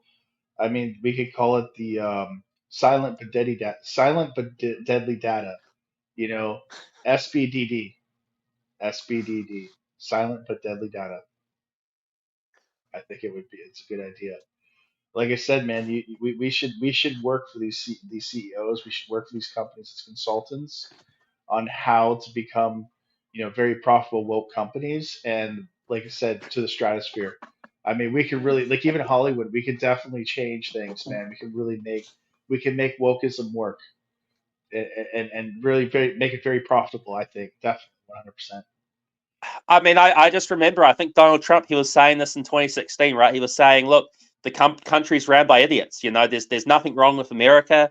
There's nothing wrong with wokeness. I think he just said, look, we just need the right people. The people right there that are in charge, they're idiots. They're getting us ruined. They're ruining us. They're destroying wokeness. They're sabotaging progressive conservatism and conservative homosexual Christian values. This is true. And we I just think, need the right people in charge, the right people, and then yeah, we can do this. We can make this work. yes, make America gay again, 100%. I I think the Democrats are sabotaging it. I think they're deliberately sabotaging wokeness because they're trying to attack conservatism, and they're trying to undermine the foundation of conservatism, which is woke liberal ideologies. This is true, 100%. I totally agree with you. Shall we move on? Shall we play these videos? I think so. Let's go ahead and see our fearless leader, CEO, Hanek. I'm gonna fuck that name up. Let's just call her CEO Faber. Really attractive, very God. attractive woman. I mean, unbelievably attractive woman.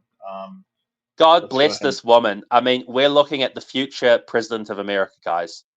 yes. Girls, Even female though athletes, diversity I don't think CEOs. I don't think she can run for president. I don't think she's American Be born. big But companies, B2B, consumer growth, and now you're coming from a job where you were at a business that's 3 times our size. I mean, so I'm curious to ask maybe the awkward question of why Logitech then, because you came from this much bigger platform, and I'm just curious why us? And we're so happy to have you, but I'm just curious, kind of why Logitech? Yeah, I'll be super honest. I've told this story to people in the company. So I didn't actually know Bracken, but when I saw online that he was retiring. And you both worked at P&G, And we right? both worked at P&G, so we did run in similar circles, but I didn't actually know him. But when I saw online that he was going, I said to my husband, I said, I hope they call me for that job. And they did, so lucky. But why? I am so impressed with what Logitech has done over the previous decade in terms of growth, value creation especially. But it feels like the company is at a little bit of an inflection point coming out of COVID and figuring out what we do in the next decade. And I think that's a fantastic opportunity to figure out and to hopefully create, just as much value as was created in the past decade. This company will be 50 years old in 2031, and it's a real honor to work with the team to figure out how we'll be just as thriving, just as relevant by 2031. And then on top of that, of course, a company with exceptional products, that's important to me. A company with an exceptional brand, which is right in my wheelhouse. Company that's a leader. You like to say, I think we're market leader in 11 out of 15 categories. Awesome. So just a lot to like. And the final thing I will say is, what's also important to me is culture and especially sustainability. And I think in the tech world, Logitech absolutely is a leader and a pioneer when it comes to sustainability, whether it's CO2 reduction, circularity, or diversity and inclusion. And I think the people of Logitech, the people of Switzerland should be really proud of a company that has combined such fantastic value creation with a culture of sustainability and diversity. It is an amazing culture, and I'm curious a little bit, and I'm sure many employees will be listening to this. Maybe you could talk a little bit about your leadership style and how you view, what traits do you gravitate towards or emulate?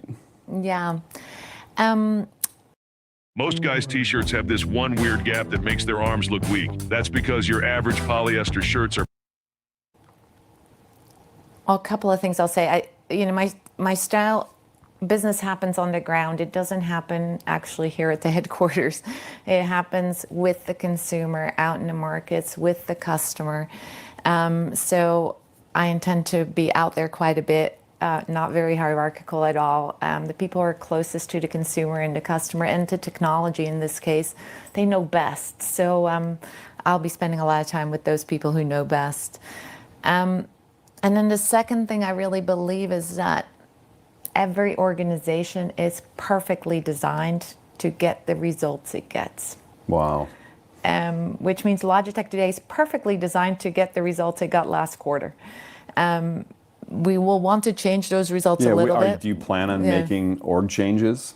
I think every self-respecting company needs to make org changes over time because our environment is just moving way too fast.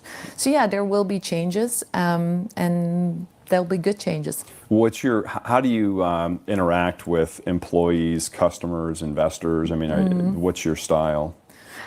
I'm Dutch, right? So not hierarchical, pretty direct. What you see is what you get. So, you'll correct me when I'm overly Or Dutch. you'll correct me, maybe. We shall see.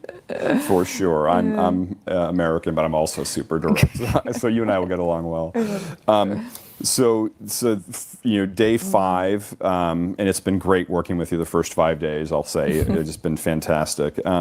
What are your goals for the first kind of 3 months or so on the job? I mean, I know it's hard to probably put it all together given it's day 5, but what do you think about the first kind of few months, the first quarter or so on the job? Yeah, absolutely. Really 3 things. The first one is, of course, we have to deliver this fiscal and deliver on the results that we've promised ourselves, promised the market. So getting pretty operationally involved even in the last few days. So that's number 1.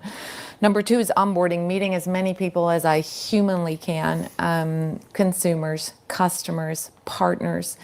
A fun one I met yesterday, day before yesterday, it's all a blur. Professor Martin Vetterli, the president of EPFL, really important partner. in the ecosystem. So that was fantastic. There'll be many more that I'll be meeting over the next couple months. And then the third priority is really to work the strategy for the next decade is a long time, but at least for the next 3 to 5 years. We'll get to strategy in a minute. Interesting. So she got the DEI in there. Had to get it in there, definitely as a woke DEI candidate.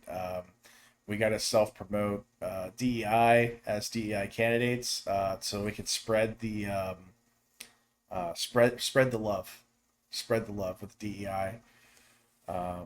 Definitely a very important key part of the DEI woke agenda. One of the things, and this is kind of a little bit off topic, it's still relevant, but one of the things I'm looking at here it says that they have 22 corporate offices. 22 offices. They're a company that makes. Yeah, they're multinational. They're multinational. Mouses. They're all over the world. Yeah. Now, I understand having branches in other countries if those are sales branches. Mhm. Those are offices where you have regionalized marketing campaigns, maybe. But this is a company that makes mouses, and they're talking about how this Forever Mouse was coming out of their innovation center in Ireland. I mean, it's just weird. She's from the Netherlands, so she's probably from the Netherlands office. So I mean, I'm just getting the sense here that this is a big company. They employ a lot of people all over the world. That they've probably got some unnecessarily complicated corporate structure. They're talking about organizational changes. But then she's also trying to explain how they're in a fast-moving environment, and you make mouses, you make keyboards, you make speakers and other computer peripherals. Like, I mean, I don't know about you, but like, I think if I were to get in a time machine and go back 20 years, a mouse would still look like a mouse, a keyboard would still look like a keyboard. But if I went back 20 years, a phone today doesn't look like a phone from 20 years ago. No, not at all. Yeah, a mouse. So I think what was it? The mouse was invented, I think, by Xerox. Apple was the first one to actually develop a mouse. They were the first ones to use it on the original Mac, and then I guess Microsoft stole the idea for Windows, because Windows was basically an input keyboard based thing, and then they created Windows. They needed a mouse in order to use it. But I believe Apple through Xerox was the one who actually invented the mouse, and then Logitech became one of the largest producers of mouses in the world, apparently. That's my understanding of it. I could be wrong, but that's what the history is, I believe. So I got some numbers here. I got a number. I searched it up. They have over 8,000 employees. Now, this isn't unreasonable if you think, hey, they have a factory that manufactures this stuff, but somehow, just based on how things are made today, I'm thinking they probably don't have a dedicated factory. They're probably using other people's factories. They're probably buying circuit boards from electronic companies that are manufacturing them to their specification. They're probably using some company like Foxconn to assemble all their products.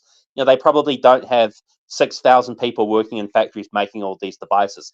So the question is, what are these 8,000 employees doing when you're developing you're developing a mouse? Like, how much innovation is required to release, and what you're releasing new mouses every year? Is that what they're doing? New keyboards, new peripherals, and they have 8,000 people. Like what are they doing? Like this, Yeah. it doesn't feel to me that this is a very efficient company. Yeah, let me share this tab real quick. 1 second. Go ahead and pop it back. So if you look here, wrong one. The computer mouse. I guess originally it was invented. It's a handheld pointing device. You see, this is like the original picture of a mouse. Yeah, you're right. It hasn't really changed much. Well, hang on, wait a second. There was another one. If you scroll up, and it had a tail. It had 4 legs. And that one, what's that one? I've not seen that brand. Fuck. I think that's like an actual mouse. That's probably Linux, right? That's probably, because we know what an Apple mouse looks like. We know what a Microsoft mouse looks like. But that's probably the Linux mouse, right? Probably, yeah.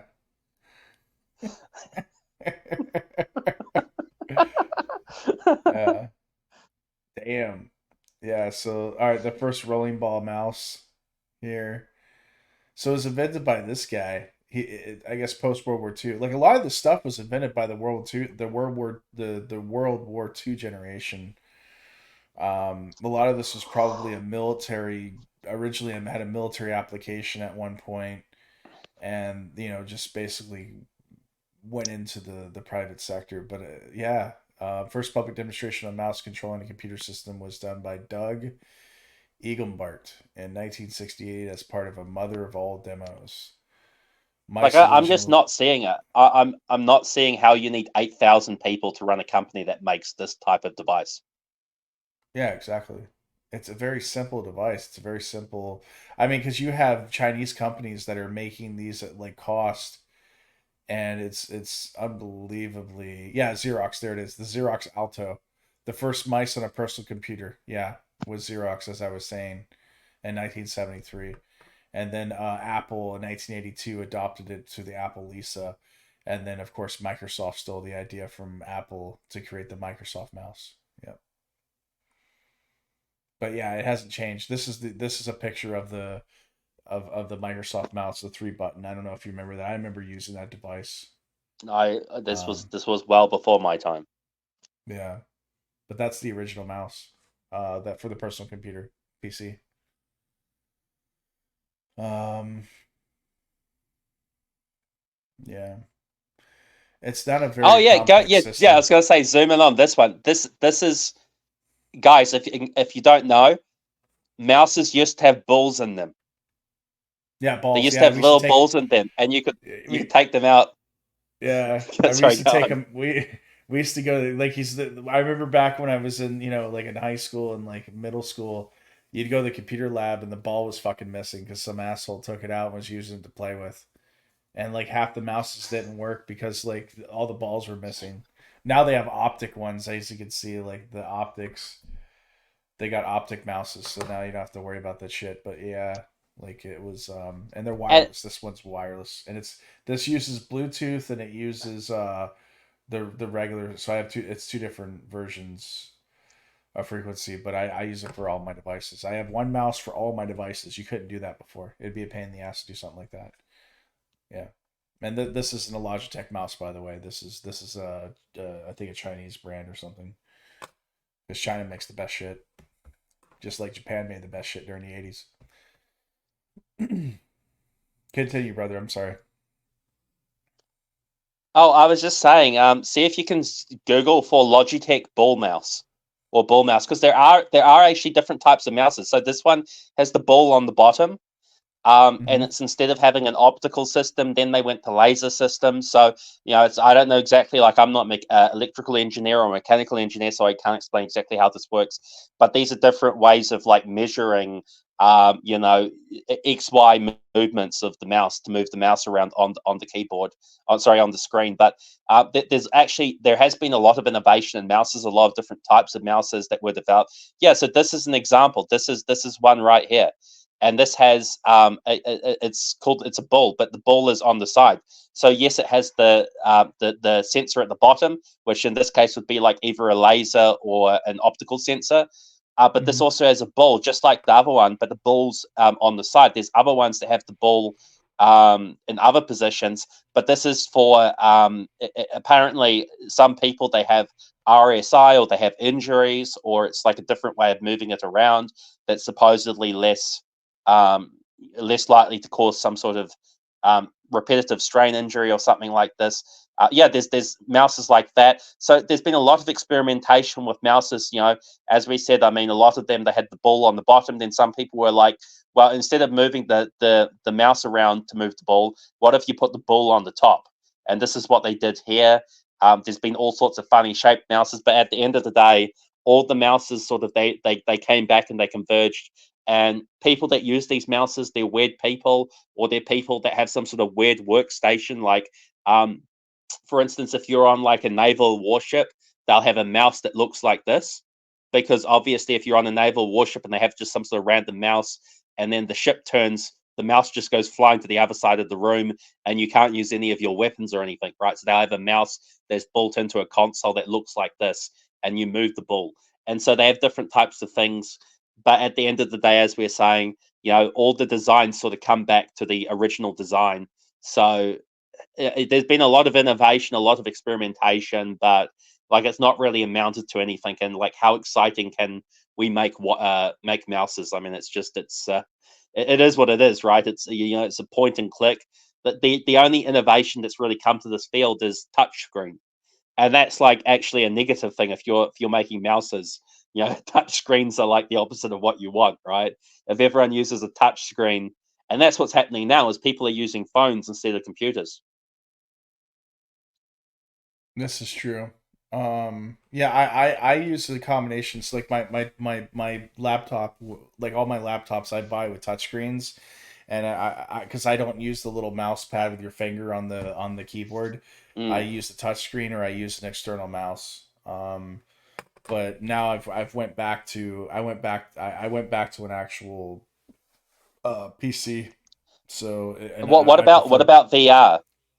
Have you seen people? Some people, they have glasses, even they look not too dissimilar to yours. I mean, there are also bigger ones like the Apple ones that people are talking about, but those are like $1,000, $1,200, and they're big, they're bulky. There's some more advanced ones that just look like a regular pair of glasses.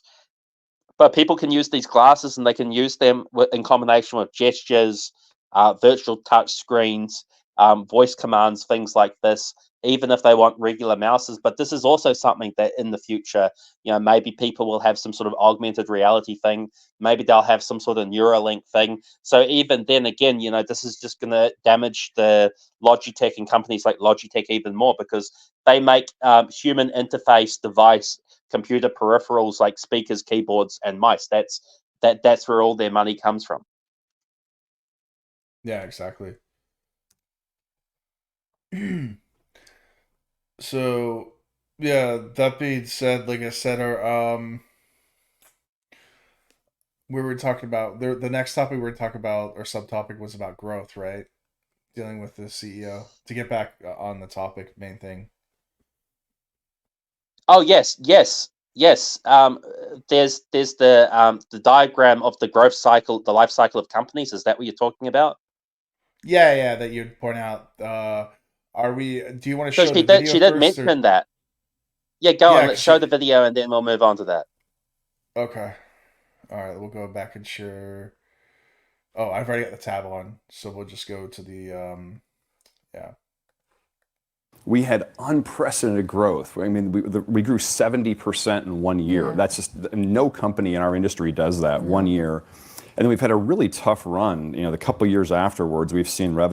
Yeah, so like you were saying here with this as well, that this was during COVID, and like most tech companies, we call this this was the QE to infinity that Adam likes to talk about.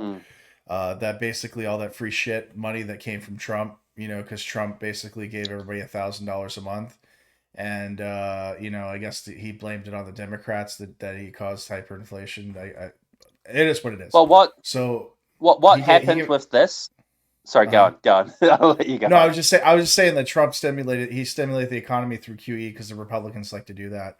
They like to give free shit, but then they like blame the Democrats for giving free shit. But it is what it is. So literally, he gave $1,000 a month to everybody, and then they stopped going to work, and then like they started buying all kinds of useless shit to stimulate the economy in the S&P 500, which is why the S&P 500 for the first time in its history this recent quarter has bypassed inflation, which is interesting. So, I mean, this is just like when they're reporting growth figures in the great economy in like Australia. And, you're looking at this and they're saying, oh, the economy is going to grow by so many billions of dollars a year. And then you look at like their increase in government spending. So they'll say, oh, look, the economy, it's not doing too well, but, it's not in recession and it's growing by, say, $8 billion or something. And then you look at it and they've like increased government spending by like $30 billion. And it's the same thing. It's like, look at our great economy. And it's like, yeah, your economy is always, of course, it's going to look good because you're giving everyone $1,000 a month. You know how much money that is multiplied out by every adult in America. I mean, this is a huge amount of money. But yeah, I think what really drove and why this is fake, why this the story that they've made about the growth of their company is bullshit, is because their company didn't grow 70, 80%. The market didn't grow 70, 80%. They had 1 year of windfall sales. And why did they have windfall sales?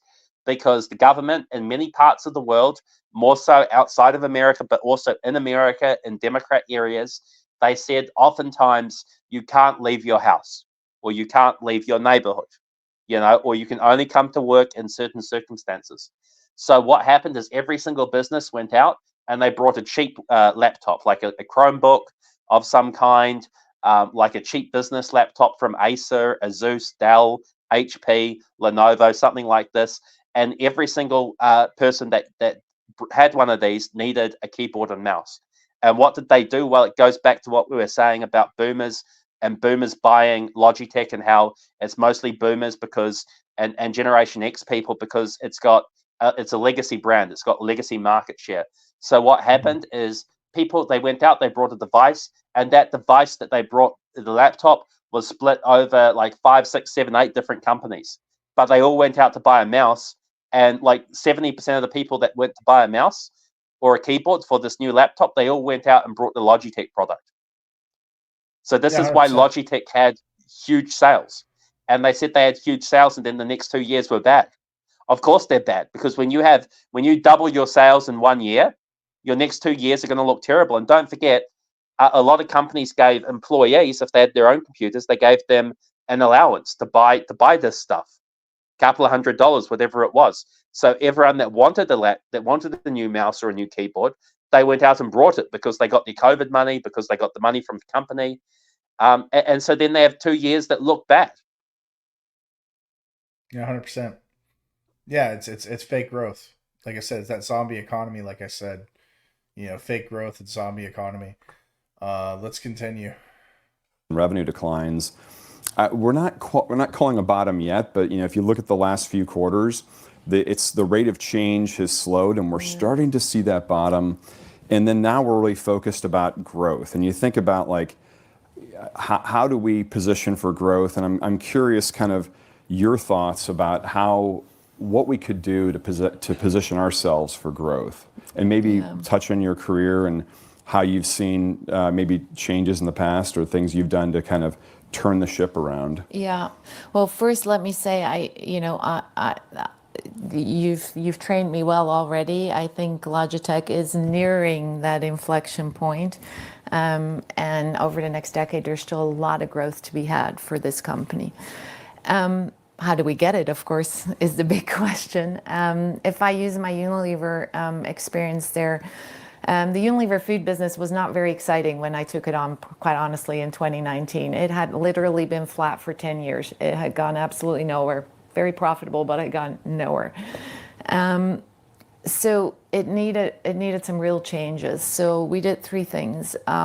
First, portfolio change. Over there, we really needed to get out of some lower growth segments and into some higher growth segments. So we sold our tea business, we sold our margarine business to big disposals.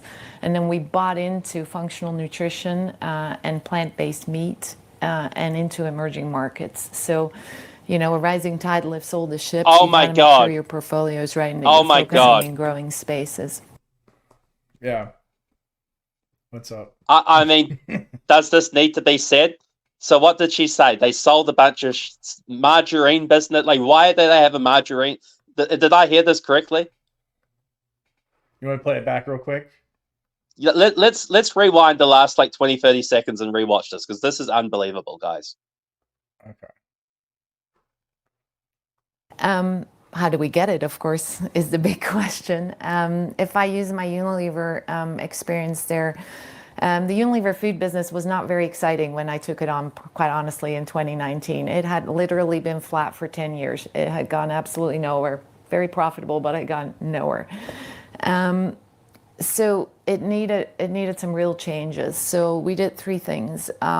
First, portfolio change. Over there, we really needed to get out of some lower growth segments and into some higher growth segments. So we sold our tea business, we sold our margarine business to big disposals.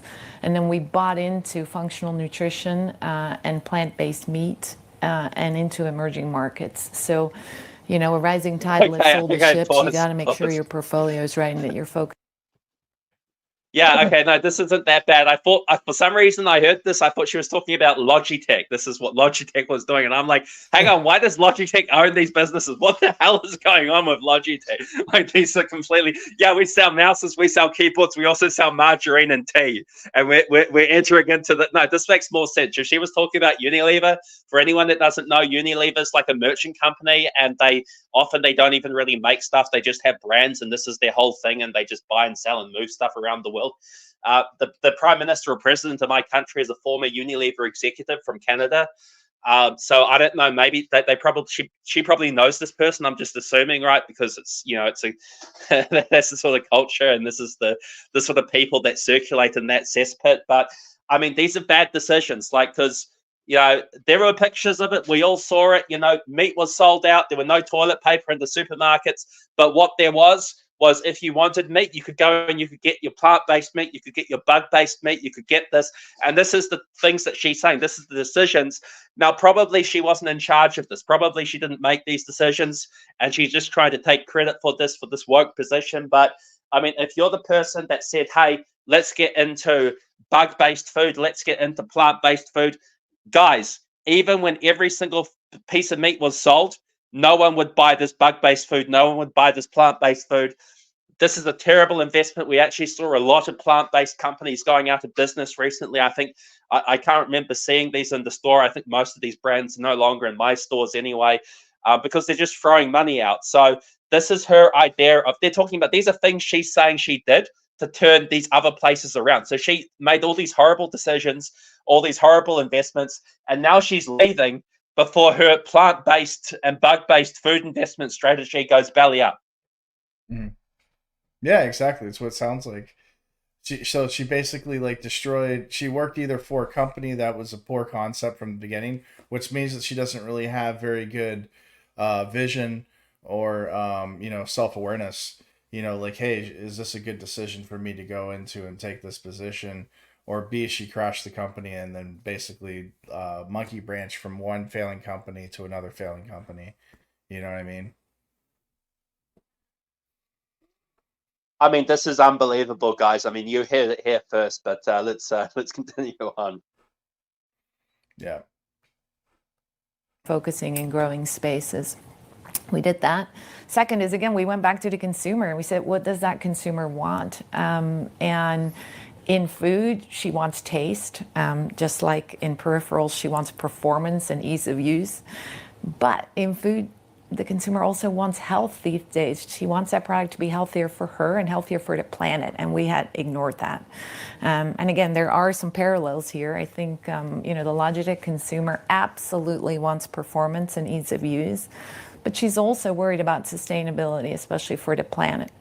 So at Unilever, we changed our products to make them healthier. Still great taste. And if I use Hellmann's mayonnaise as an example, it still tastes great. But now there's a vegan, plant-based version. It's a lot better for the environment and for your health. And then finally, of course, it's always about building brands and making big brands bigger is absolutely possible. So again, if I use Hellmann's as an example, Hellmann's was €1 billion in 2019. It will be close to 3 billion euros this year with fantastic brand building, a campaign called Make Taste, Not Waste, which is against food waste, because all those leftovers in your fridge are better with mayonnaise. So again, it links taste and sustainability, and that works really well. So consumers, brands, and portfolio, I'm sure there will be some similarities, but some things will be wildly different actually at Logitech. So this is day 5. I'm just finding that out, but I am certain that there's growth to be had. That is so cool. So you want me to bring the did I have it? I was playing it, but I guess it didn't have the. It's all good, no worries. So let's go ahead and pull up the chart that you were talking about. Let me pull this up. Messed that one up. There we go, full skewer, yep.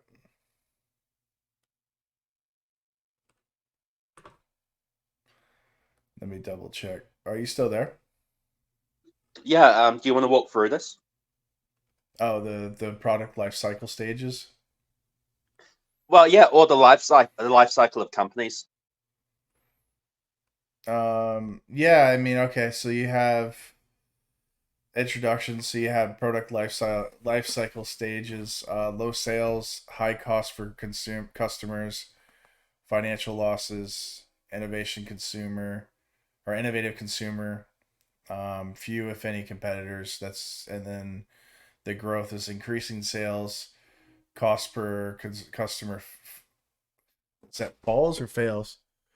Oh, sorry, cost of customer falls, profit rise, increased number of customers, more competitors, and then the maturity, peak sales, cost per customer lowest, profits high, mass market, stable number of competitors, and then decline, falling sales, cost per customer low, profit fall, customer base contracts, number of competitors fall, and then you have reinvention. And that's what she was talking about, basically, right? So this could be the life cycle of a company. It could be the life cycle of a product.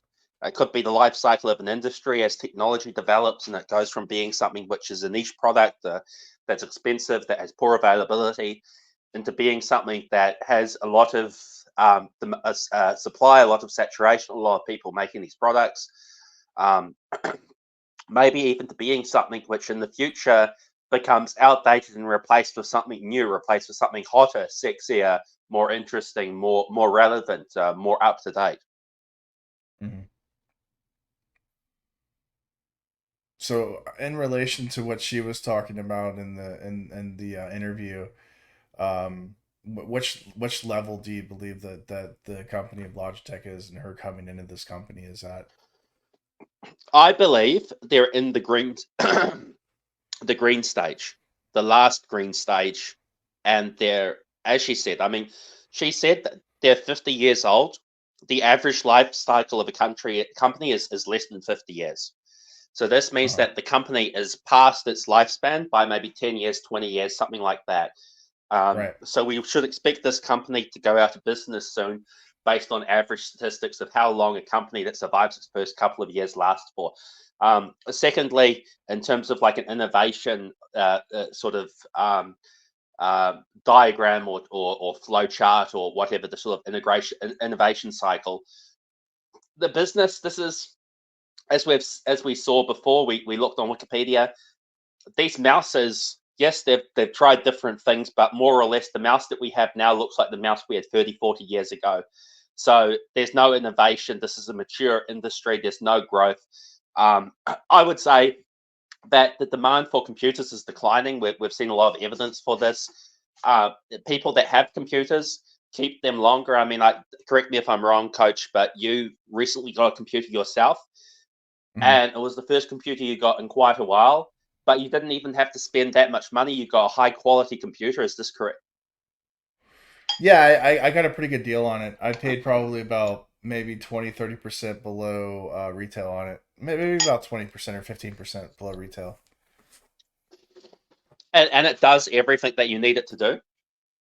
Yeah, exactly, and it doesn't crash, and it has a lot better refresh rate, and it does circles around all the devices I'm currently using. This is like much better computer or When I was device. growing up, we needed to update our computers all the time because the computers kind of did what you wanted it to do, but then, new programs would come out, new operating systems would come out, things like YouTube came out, and you needed more power. You needed a more powerful computer. You wanted to watch videos on your computer, you needed the more powerful computer. You wanted color on your computer, you needed a more powerful computer. You wanted to play 3D games as well as 2D games, you needed a more powerful computer. You want to play better looking games, you need a more powerful computer. You want to use Photoshop, okay, well, there's a new version of Photoshop. So you needed to get a new computer to use Photoshop, and then every time Photoshop came out, you needed to buy another computer. You see what I'm saying? So you need to constantly upgrade your computer just to be able to keep up, to do stuff with the latest software, to do the latest things. Nowadays, you buy a computer, it's probably good for like 20 years. You know what I mean? Like, unless the computer breaks, it's good. So normally when people buy a computer, that's when they say, okay, I've got an old mouse, I've got an old keyboard. I'm gonna kind of refresh everything. I'm gonna maybe get a new chair. I'm gonna maybe upgrade the desk, or they're not necessarily doing all of these things, but they're certainly, this is when they're kind of updating, refreshing things, right? And oftentimes, you'd buy a computer and they would come with keyboards, or they'd come with mouses, especially if it was a desktop, like a branded desktop from someone like Dell, HP, or whatever. Nowadays, of course, you can keep this computer for a very long time. So the number of computer sales is going down. This means that the future for companies like Logitech is very bleak, because not only do people not need to upgrade their computers to do what they want to do, most people are actually able to get by without any computer, because they're able to just use their phones and other devices. Some people have Xboxes, they can do what they need on the Xbox. Other people have a work computer, they can do what they need on the work computer. So nowadays, you don't need a lot of computers. And they're trying to say that their company is still in the growth cycle. I don't think it's in the growth cycle. They're trying to say, hey, some people think the company's peaked, it's in their orange cycle, other people, but they're saying, no, we're actually in the growth cycle. We're at the beginning of the cycle, and we're investing in these things at the beginning of the cycle. And I think this is completely delusional, because, as we were saying before, if you want mouses, there are places that make cheaper mouses. There are places that make better mouses. There are places that make mouses that have better value. Or if you're a gamer, or you want, you're some sort of specific thing, there are companies that make just mouses for gamers that gamers will go buy the mouse from. So it's kind of hard to see where Logitech falls into this picture, other than just being the default branded product in all the brick and mortar stores that boomers and Generation X people buy when they buy a computer because they need a mouse and a keyboard. Yeah, I mean, for the most part, like, yeah, this company, like, you'd sent me the article, that Logitech is starting to acquire, different brand products, because obviously they don't have any innovation. And like I've said many times on the podcast and Telegram and the main channel, link is in the description for the Consolidator Legacy channel. That basically a lot of your innovation is not coming directly from these big tech companies, but they're coming from smaller startups, that have innovative people out of a garage, and they either buy them out by buying the product, or they outcompete them and they just put them out of business and buy their products pennies on the dollar, basically, or they acquire them in some shape or form as merger and acquisitions. And that's what So these looking, people did. yeah, yeah, pretty much. I Sorry, mean, sorry, go looking on. at Continue on, Coach. no, exactly, yeah, it's good input. I mean, looking at the I'm gonna go do the full screen again. So looking at this article, that you pointed out, Logitech acquires. I'm sorry, guys. I apologize. I'm really bad with names, man. With like names and like foreign stuff. Satic, if I pronounced it correctly, brand and product lines expands its sim controllers business. I guess it's short for business. Logitech this week announced that it was taking over, Satic brand, as well as the family of flight and space simulation game controllers from Mad Cats for 13 million in cash. Like I said, sounds like a startup. Sounds like they bought it probably for pennies on the dollar, because the company probably couldn't compete. The technology was unbelievable, probably, or ahead of its time, and the amount of innovation that they put into it, they were like, "Yeah, let's go ahead and sell it out. We've got a buyer." And obviously Logitech took the rights. So the acquisition expands Logitech's portfolio of game-specific controllers and could eventually help the company to address the emerging VR gaming market with custom products. So a little background, Satec was, founded in 1979 as a maker of electronic chess games, but diversified into PC, am I pronouncing that? Peripherals? In the 1990s, focusing on custom controllers for driving and flight simulation games. Over time, the company released its own keyboards, mice, and even audio products for PCs, but kept its specialization, which are game-specific controllers. So I've heard of Mad Cats, and that the Mad Cats is one of those, companies that's, like I said, it's gamer specified, devices. Um, So that's what I'm saying. Like people don't buy. Obviously, people don't buy the Logitech for gaming. I don't know. Maybe some do. But Mad Cats is one of these companies that's a specialized company that I was talking about previously in the beginning of the podcast. And, obviously Logitech with the amount of wealth and liquid, or access to basically venture capital and access to banking, commercial loans. They were able to acquire this company probably fairly easily. Can we jump back, if you've still got that tab up? Can you jump back to the product lifecycle tab? Yeah, I can do that. Let's see if I got it. There we go. Yeah, go ahead. What, as an intellectual question, what company or what stage of the life cycle do you think the companies are that are doing these sorts of mergers and acquisitions? In what capacity? You mean like like you're talking about Logitech, Well, or are you talking about the company they're yeah, acquiring? they brought SciTech and MadCat, these peripheral companies. Is this a company that's in the introduction stage, the growth stage, the maturity stage, or the decline? Which one of these companies would be the one, or which categories would be the ones buying these smaller companies?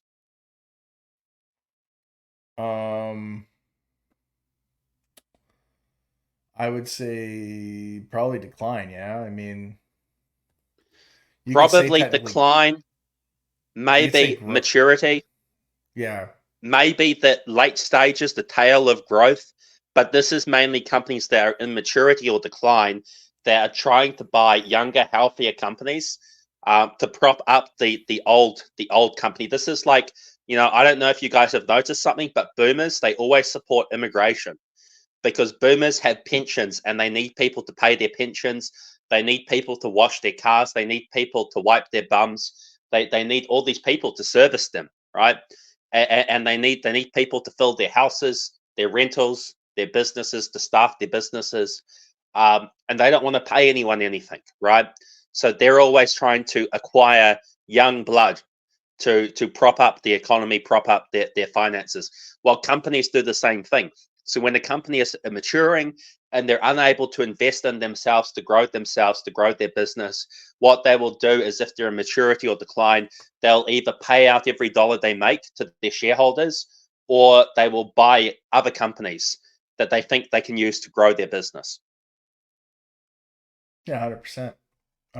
It's the what's the concept? I'm trying to remember what it's called. I mean, this is what Microsoft did for many years, and its growth phase is they were basically juggernauting, and they either bought out their competitors, or they forced their competitors out of business by outspending them into their maturity. This is what Google's done. Like, I think it was 10 years ago, Google rebranded, and they're now Alphabet, and Google is just a subsidiary of Alphabet. They make all the money they make goes to Alphabet, and then Alphabet spends all the money they get from Google on buying new startups, buying smaller companies, buying innovative companies to try and stay ahead. Facebook did the same as well, because Facebook realized the average age or lifespan of a social media platform is like 10, 20 years. So what they have to do is they have to buy platforms like WhatsApp. They have to buy all these other things to keep themselves alive. I think they own Tinder. Maybe I'm incorrect, but I believe they own Tinder, or Tinder's somehow it's connected to Facebook. So they own all these apps. Instagram. Yeah, Instagram is the big one that they purchased in order to basically expand into, because it was a competitor, and they bought Instagram, and then they basically pushed the original founders out, and then just basically turned it into a Facebook centric company, and it just basically went to dog shit, and then was replaced by TikTok and other types of social media platforms. And most of the value of Meta or Facebook is probably not in the original Facebook company. It's probably in all these other companies that they've brought. So in the long run, this is a very good strategy for them. But this is a strategy that we see time and time again in America being implemented by American corporate management. And this is the way that these companies avoid this sort of life cycle. And they're very aware of this life cycle process that we're talking about, because they're specifically mentioning this, like they're mentioning growth phases, inflection points, maturity, this rejuvenation process. So they are aware when they're talking about this, guys. You got to understand they've got this image glued into their head. There's all sorts of different versions of this, but this process, this concept, this is something they're aware about. And not only are they aware about it, but this is something that they consider very important, and they consider to be one of the main things that their shareholders want to hear them talking about, because the shareholders also are very intelligent people, and they understand this. A lot of these people understand this, and they're looking at Logitech, and they're saying, do I want to have my money in Logitech? Because I could put my money in a younger business, a hotter business, a sexier business, and that business is going to give me more back, or I can put my money in Logitech, and every year the sales can go down, every year the margins can go down, and they can get competed and attrited and put next to the Chinese products, put next to the products of these younger, sexier companies. Every year they sell less and less computers. They're going to have you're going to go into the brick and mortar store, and every year the section with Logitech items is going to decrease. It's going to decrease like 1 foot per year or something. In 5 years, 10 years time, it's going to be just like a tiny little shoebox sized segment of the store. You know what I mean? So this is what they're thinking. So they're going to these consumers. They're saying to these investors, don't worry. We know what we're doing. We've got these plans. We're going to release the Forever Mouse. We're going to buy out these younger companies, Yeah. and it's like, I don't know. I mean, how is this going to work? I mean, we've talked about the Forever Mouse to death, but I mean, at the same time, I mean, how is this going to save their company? I mean, this to me, like, if I hear this and I'm an investor, I'm thinking they're in the decline phase, and they're talking about the Forever Mouse. This is like zero. Remember when companies like Xerox and companies like, not Fuji, I think it was Fujifilm, some of these other companies, they actually went bankrupt. Yeah, Fujifilm. And There was Fuji. There was Kodak, Blockbuster Video, and Blockbuster's Videos was put out of business due to Netflix. And Netflix actually the CEO of Netflix went to Blockbuster to pitch the idea of Netflix, and apparently Blockbuster was like, well, no, our primary income is from late fees. And he's like, basically, if we went with your Netflix idea, then we would eliminate late fees, and then that would basically destroy 80% of our revenue. So I mean, that's true, but then also their business model has a shelf life, and the shelf life, it's over. So I mean, I remember, because we had to do different types of reports when I was at university, and one of the reports I had to do was on a company called Whitcoulls.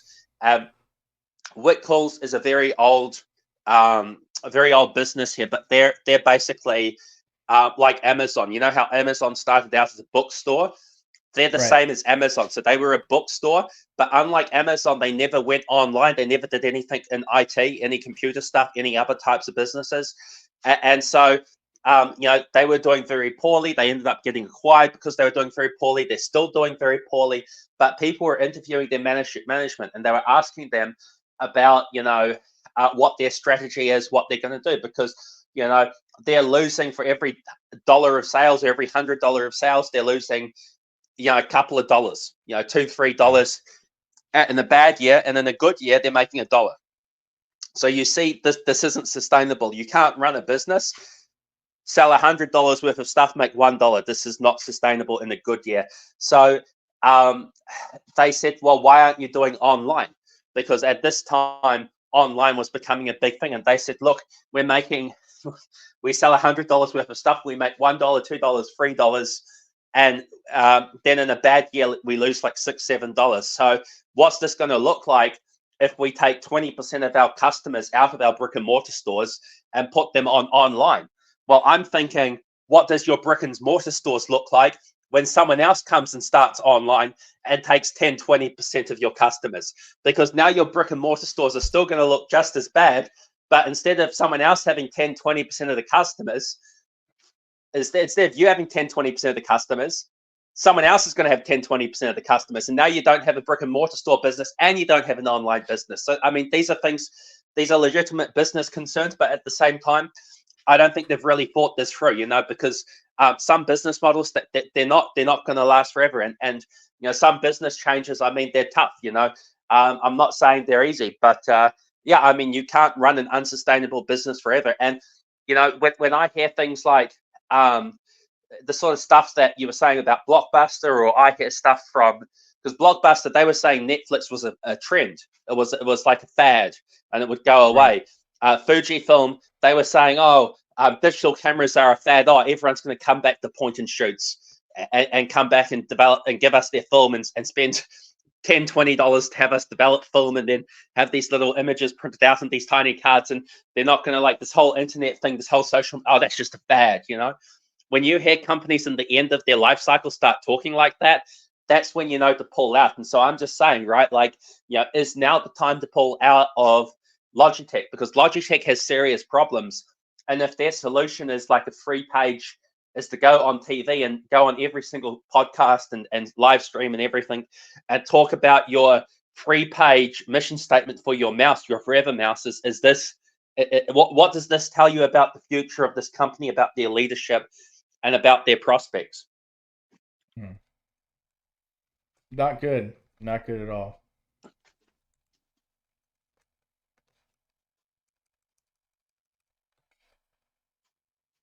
Before we wrap up, should we go through the Wikipedia article with the top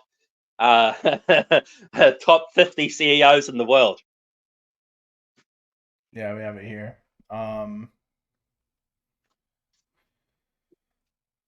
Yeah, so the Fortune 500 women CEOs of 2021, 47 women. I think she wasn't added to this, but we have like Carol Lynch of CVS Health, and date start was 2021. And then you have Walgreens Boots Alliance there as well. And these two companies, CVS and Walgreens, they're retail pharmacies in the United States. I believe in the United States, North America, Canada as well. But they recently shut down like hundreds of stores. And CVS was ranked number 4.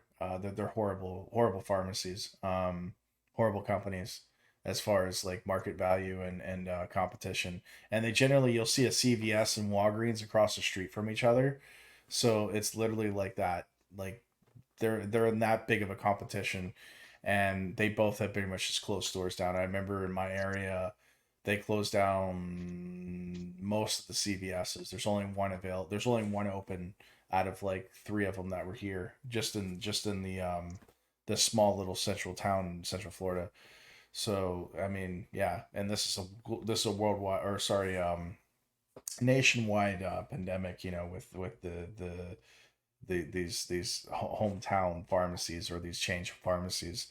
So, and these are both run by basically female DEI CEOs, and they just basically ran it in the ground. United Postal Service, UPS, another company that had massive layoffs recently. They tried to unionize. They went with that. They came up with that idea of what was it? Paying $100,000 a year to their truck drivers, delivery drivers. And I had asked a delivery driver. I was like, dude, are you getting paid $100,000 a year? He's like, hell no, I don't get paid that. I don't get anywhere near that. And he's like, it's just a gimmick. He's like, it's bullshit. We have Best Buy. Best Buy is a failing company. They've closed multiple stores throughout the country. General Motors. But enough said on that one. I mean, some of these, General Dynamics, Northrop Group, Occidental Petroleum. I mean, those ones are all disasters as well. I mean, those are all government contractors in the military defense industrial complex, and all their products are like, don't work. They're expensive. They're delayed. They're behind schedule. I mean, these are just, but they're not those ones. I think of all the companies on this list, the ones I would feel happiest to invest in, probably the military industrial defense contractors, because if anything, I mean, I can see that being a booming market. But at the very least, regardless of how it goes, even if sales decline, the government's still going to be spending hundreds of billions of dollars on military industrial defense contractors each year. So it's a good business to buy shares in. Fannie Mae is another company, a failing business. It's a loan company. They underwrite. Fannie Mae and Freddie Mac were the two companies that really took a nosedive during the 2008 debt crisis. They they held some of the largest amounts of toxic debt during the CDO crisis of 2008, the housing bubble. Look, a lot of these companies are just, I mean, Fannie Mae They're and, zombie and companies. Citigroup, they got in big trouble last time there was a recession. I mean, I don't know if I'd want to put money back in them and risk it in the next downturn. You've got companies here like Oracle. I mean, Oracle's probably going to do okay, but long term, I mean, Oracle.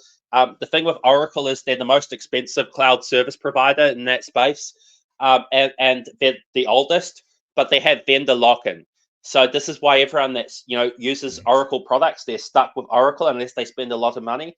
So even though Oracle charges like way more than anyone else, people are kind of stuck with them. But in the long run, I mean, Oracle's going to have trouble signing new customers up, and customers want to leave Oracle. And getting Oracle developers, Oracle people to support you, like people that are familiar with Oracle products. There's not a lot of younger people coming into this Oracle ecosystem, so I'm pretty negative on Oracle for a long-term outlook. What else do we have here? L'Oreal, is that what it says? Oh, Lando Lakes. What's that? Bed Bath and Beyond. That one went out of business, right? Bed Bath and Beyond.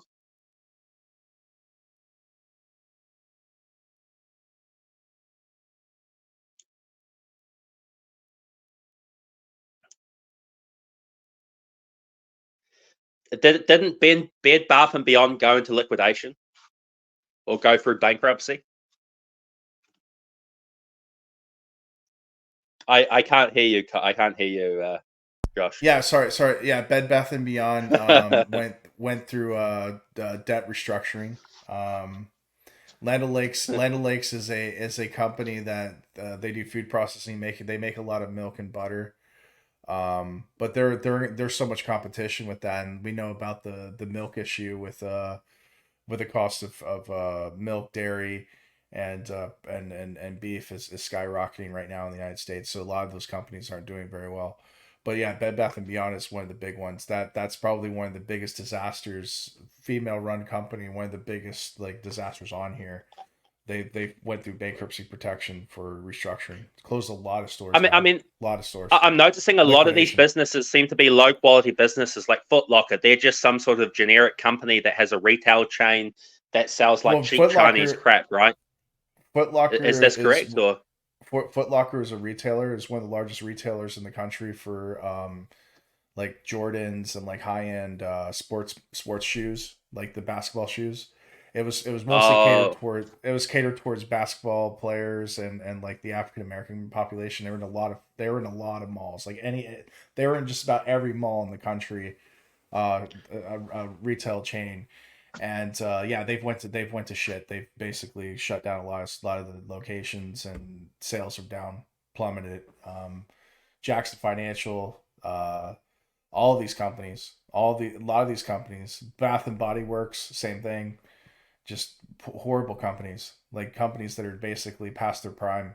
And some of these companies are actually they were good companies at one time. Walgreens was a real respected company. General Motors was a well-respected company. UPS, Citigroup, Progressive is an insurance company. That company's gone decline quite a bit.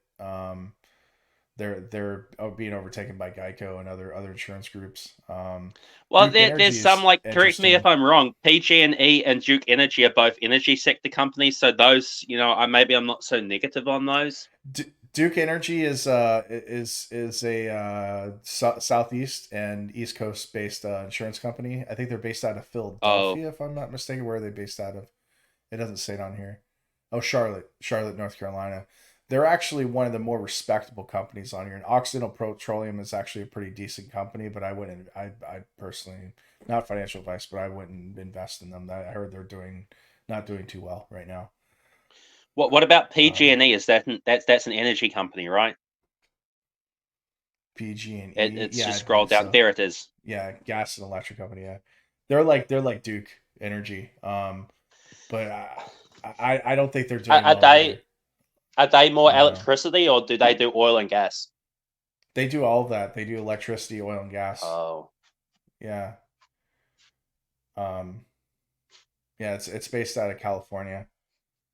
They're I don't know much about Oh, PG&E I because it's a West Coast company, so I'm not really too sure about their financials or what's going on with them. But a lot of these companies on this list are either in decline. Like I said, going back to the product lifestyle cycle stage that we had talked about, a lot of them are kind of towards the end of maturity uh, into decline. They're very old companies. Like they're some of these companies are over 50, 60 years old. Way past their again, prime. not financial advice, but me personally, if I'm looking for a good investment, something that I think is going to make me a lot of money, something that I think the share price, the stock price, the value of the company is going to go up, not down, something where I'm thinking, that the amount of money they bring in each year is going to at least stay the same or increase.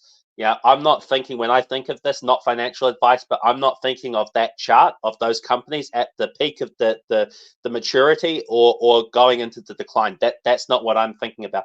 I'm thinking about companies that are in a growth cycle or companies that are in sort of even maybe they're in that sort of peak Even a sort of restructuring, cycle, but they're and like a merger and acquisition. So if they merge with other companies that are younger, that are more mm, innovative, but you're not going to see this. You're not going to see a younger innovative company want to merge with a larger dinosaur zombie company. It's usually the zombie company like we see like with Logitech where they're buying out younger innovative companies to try to keep they're above not they're water. not merging, are they? They're just gobbling up the Yeah. smaller company and they're gonna chew most of it up. They're gonna destroy most of it, and there's not going to be much of quality that comes out the other side. But Yeah. yeah, I mean, not financial It's like advice, but again, the analogy for that is basically like a goat that like you feed a goat or you feed like a horse or like an animal like a farm animal like like too much food and like it eats so much that like it starts shitting out like grass and mm, undigested food out of the back and out of its asshole basically, and that's basically these large corporations buying up these smaller startups and younger companies. They basically buy them, consume them, and eat as much as they can, mm, and then what you get at the end, the result is basically shit mixed in with grass and other types of things, to where it's just yes, garbage. It's and not producing you shit. can invest in some of these companies if they're maybe if even if they're in the maturity phase. But I mean, I would be looking at companies in the maturity phase in a secure industry. For instance, in my country we had an oil refinery, right? So the Yeah. way I would be thinking about that is, if we have an oil refinery at the maturity, I mean, chances are there wasn't going to be a second oil refinery because it wouldn't make financial sense. So if you're looking at a captive market like that, I mean, that's not necessarily a bad investment. I'm not expecting to get rich from it. I'm not expecting the share price to go up or the revenue to go up, the profit to go up a lot. But I can at least make sure every month I'm getting, not financial advice, but every month you're getting an income, and it's going to be a positive income. They're going to pay you out a dividend. Whereas some of these other companies, they're at the maturity, and I'm just thinking, in 10 years time, in 20 years time, are my shares going to be worth anything, and is this company going to be around? And that's what I'm wondering when I'm looking at Logitech. So mostly when I'm looking at investing, I'm looking at either something that is safe and mature, and I think it's still going to be there in 20, 50 years time. Like I think people are still going to need food. I think people are still going to use oil. I think the New York Stock Exchange is still going to be a business in 20 years time. There's still going to be companies listed on the New York Stock Exchange. Maybe it will be merged into another stock exchange, but at that point, you're going to get shares in the new company, or you're going to be paid out, so you're not losing any money. But or I'm Yeah, looking because at that's smaller and mid cap companies that are just growing, and there's growth every year, and the profits going up every year, the sales going up every year. Yeah, because what you like, even Georgian banks, like in Republic of Georgia, typically see Georgian-based banks. They're traded on the London Stock Exchange. Because I don't think Georgia doesn't have a stock exchange, so like these are companies that have a very good solid foundation because Georgia has a very stable economy and a stable currency, and they have a well established like international banking system. So their companies are traded publicly on the London Stock Exchange, from my understanding, Bank of Georgia, and I think TBC, if I'm not mistaken. And that's what you'll see. And like I said, you may see, like, if the United States collapses tomorrow, you'll still have these multinational corporations, as I'm predicting, But these multinationals may headquarter in another company, like you see with Halliburton, how they were Texas-based, New York-based company, and they pretty much just relocated to Dubai, even though they're still exchanged on the U.S. stock exchange. You could see some of these U.S.-based multinational companies relocate to, like I said, London, or you could see them relocate to Dubai, or shit, Georgia could become a very powerful country, economically, and they could have their own stock exchange. They could go to China, or they could go to Japan or Korea or wherever the hell is they're trading stocks, and then IPO in those countries. So depending on the tax incentives and relocating everything, but that's what I think the future of a lot of these companies in America are going to end up doing is And when the economy. Yeah, go ahead. even businesses like Microsoft, I mean, not financial advice, but even Microsoft, I mean, that's still, it's not immune. It's still part of that product life cycle. So it's still somewhere in that product life cycle map, and they're putting out products that are undesirable, services that are undesirable. People don't want the AI software that takes a screenshot every 2 seconds, 3 seconds, 5 seconds, uploads it to some quasi-government private server complex somewhere with like NSA. Like, people don't want this. So, if they continue to make bad products, if they don't innovate, look, a lot of the software that's coming out now, yes, it's still cloud-based, but you don't need to use a Windows computer to access it. You can access the software, the cloud software, on your phone, on a Linux computer, on a Chromebook, on an Apple product. Even a lot of software, you can run it on Apple. So it could be that even companies like Microsoft, you think, look, they've got Windows. How could they ever go out of business? Well, if they release products that are undesirable enough, people will stop using their services. Yeah, 100%. 100%. Or it'll merge, or someone will buy it out. Another company, or another government or country, or semi-private company.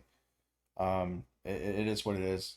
Not every company is, what I mean, like, exempt. Like this too big to fail shit that we heard during the 2008 debt crisis. That's boomer talk.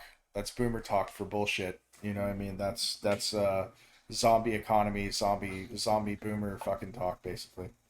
Oh yeah, yeah. Instead of letting these big companies and industries fall apart, the government's going to bail them out, and the government's going to absorb all the losses, and they're going to absorb the losses on every 3 years, 5 years, 10 years. But who's going to bail the government out? Now that the government, I mean, they're talking about the government soon, within a few years, they'll be spending potentially more money on interest, depending on how things go, than they collect in revenue. I mean, already I think the US government spends more on like interest servicing than like non-discretionary spending, right? Or something like Yes. this. They're spending a Yeah, huge yeah. amount. The United States, I think it's the first country, uh, the first industrial country or post-industrial country, that has basically exceeded its debt to GDP ratio substantially. I mean, there's only like Europe, because you're saying like there's still European countries that are above their GDP to debt ratio, but they're a trade union. So they're kind of collectively, as they use the same currency, and they're collectively like part of this union. So Mm. technically they're still below 100%. But like, you have like Spain, and you have like Greece, and you have these other countries that are like well above it. But I think Japan might be the only exception. That's when I say Japan has GDP to debt ratio is higher than the United States. Let me check that real quick. And don't forget, guys, you've got in America, you've got the state government, you've got the federal government, you've got the municipal government, you've got so many different layers of governments in America, Right. and they all have debt. So when they talk about US government debt, they're not talking about the debt of all the governments in America, because you have to understand there's something like 4,000 jurisdictions in America, right? If you include Yeah. states, municipalities, and all these different things. And each of these jurisdictions are up to their eyeballs in debt. So if you add all of those up, it's a far larger number than just the US federal government debt. And then on top of that, you have student debt. This is trillions of dollars. You have mortgage debt, credit card debt, buy now, pay later debt, card debt. You've got all these other types of debt. And a lot of that's just never going to be repaid. Yeah, so this is the debt to GDP ratio chart for 2024. Sorry with all the fucking click ads, but we're getting free data here, so it is what it is. But you can Yeah. see right here, this is you down here. You're in New Zealand. This is New Zealand right here, right? Or is it above here? Yeah, Where you at? absolutely. Yep.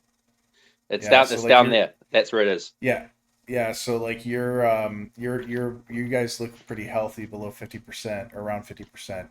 Japan is like 250%, and the United States is hovering around is getting closer to 150% debt to GDP. So you see Europe here, Italy and Greece, they're around 200, but as a whole, Europe is still fairly healthy because they're still under Mm. that 100% threshold, so they're still able to pay principal on the debt. Um, but yeah, like Japan is done. There's no way they're not going to recover. That's two. They're the 200. Listen, like this country here. I forget what this country is. I think it's Guyana. Is that Guyana or is that Ecuador?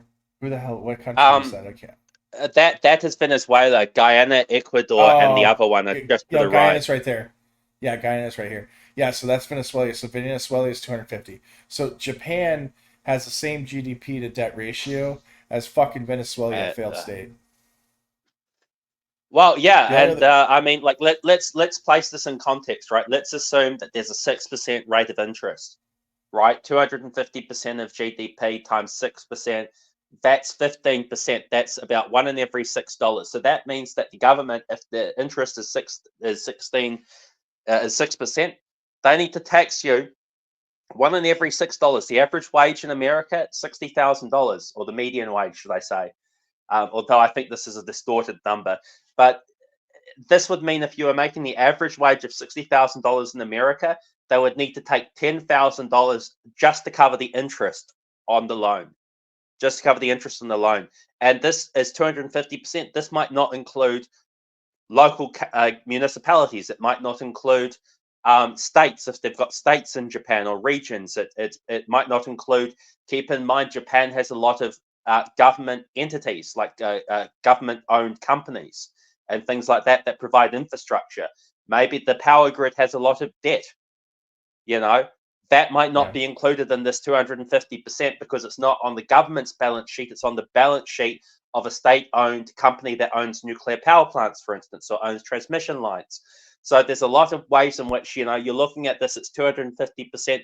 Is it 250%? Maybe it's 300%. Maybe it's 400%. You see what I'm saying? Because there Yeah. could be other balance sheets with additional debt that's not included in the statistic. Then on top of that, you have consumer debt.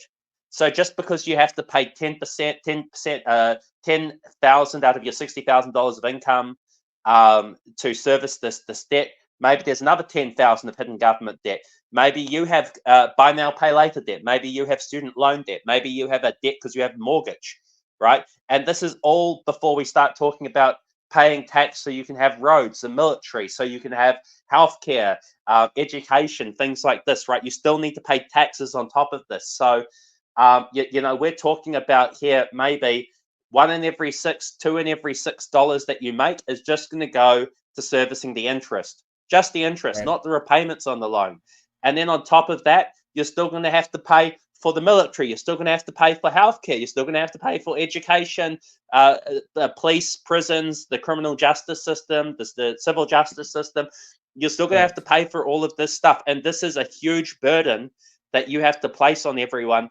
And this makes it very expensive to do business. It makes it the companies in these markets very uncompetitive.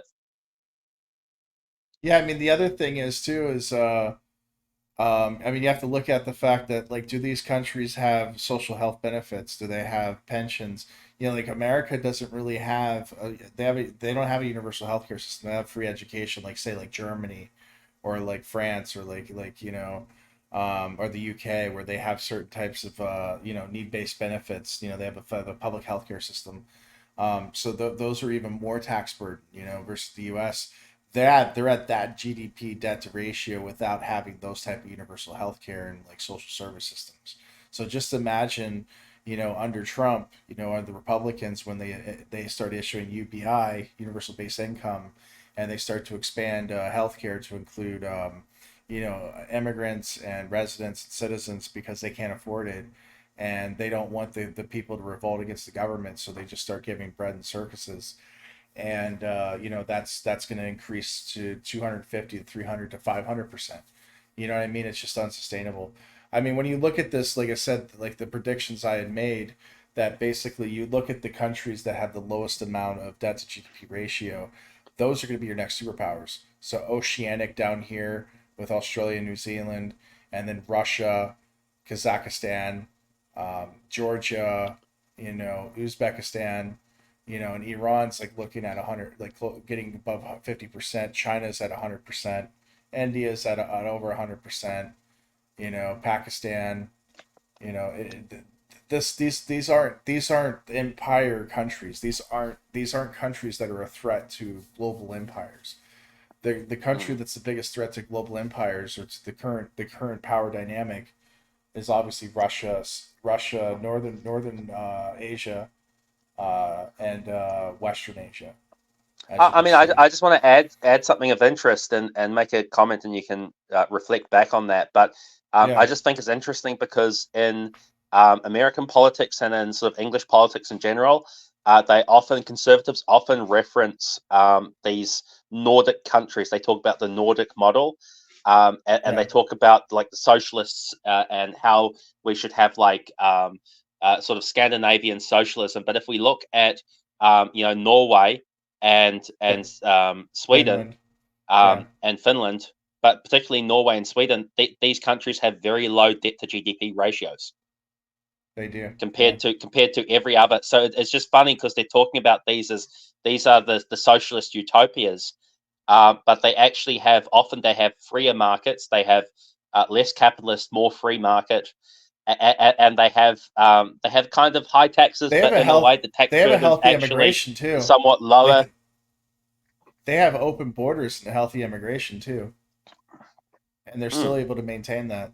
So like I know Sweden in particular, they have one of the highest immigration ratios out of all of Europe, and they actually invite them in to work, and they're still able to maintain a healthy economy, which is interesting.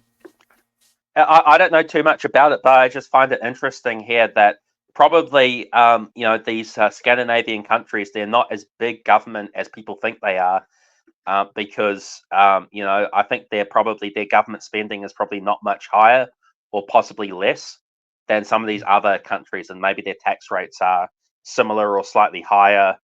But they're actually they've got like a healthy financial position, whereas all these other countries in Europe, they're all broke. They're all like America. Yeah, and like China and India that I keep talking about, that China and the United Mm. States and essentially like India, they're going to collapse with the United States economically. Um, and it's what it is. I mean, And you're even looking at this. even Saudi You're Arabia, like you were saying the other day, Saudi Arabia, their financial position, not their balance sheet here because they've not got much debt at the moment, but you were right. saying their income statement. I mean, their money coming in versus going out, like that's not looking good, and they have to No, introduce new taxes for the first time for their people. right. They're having to do Yeah. all these things because the oil party's over. So even a lot of these countries in the Middle East that look quite healthy at the moment, these are like social welfare states backed by oil money, and this is going away.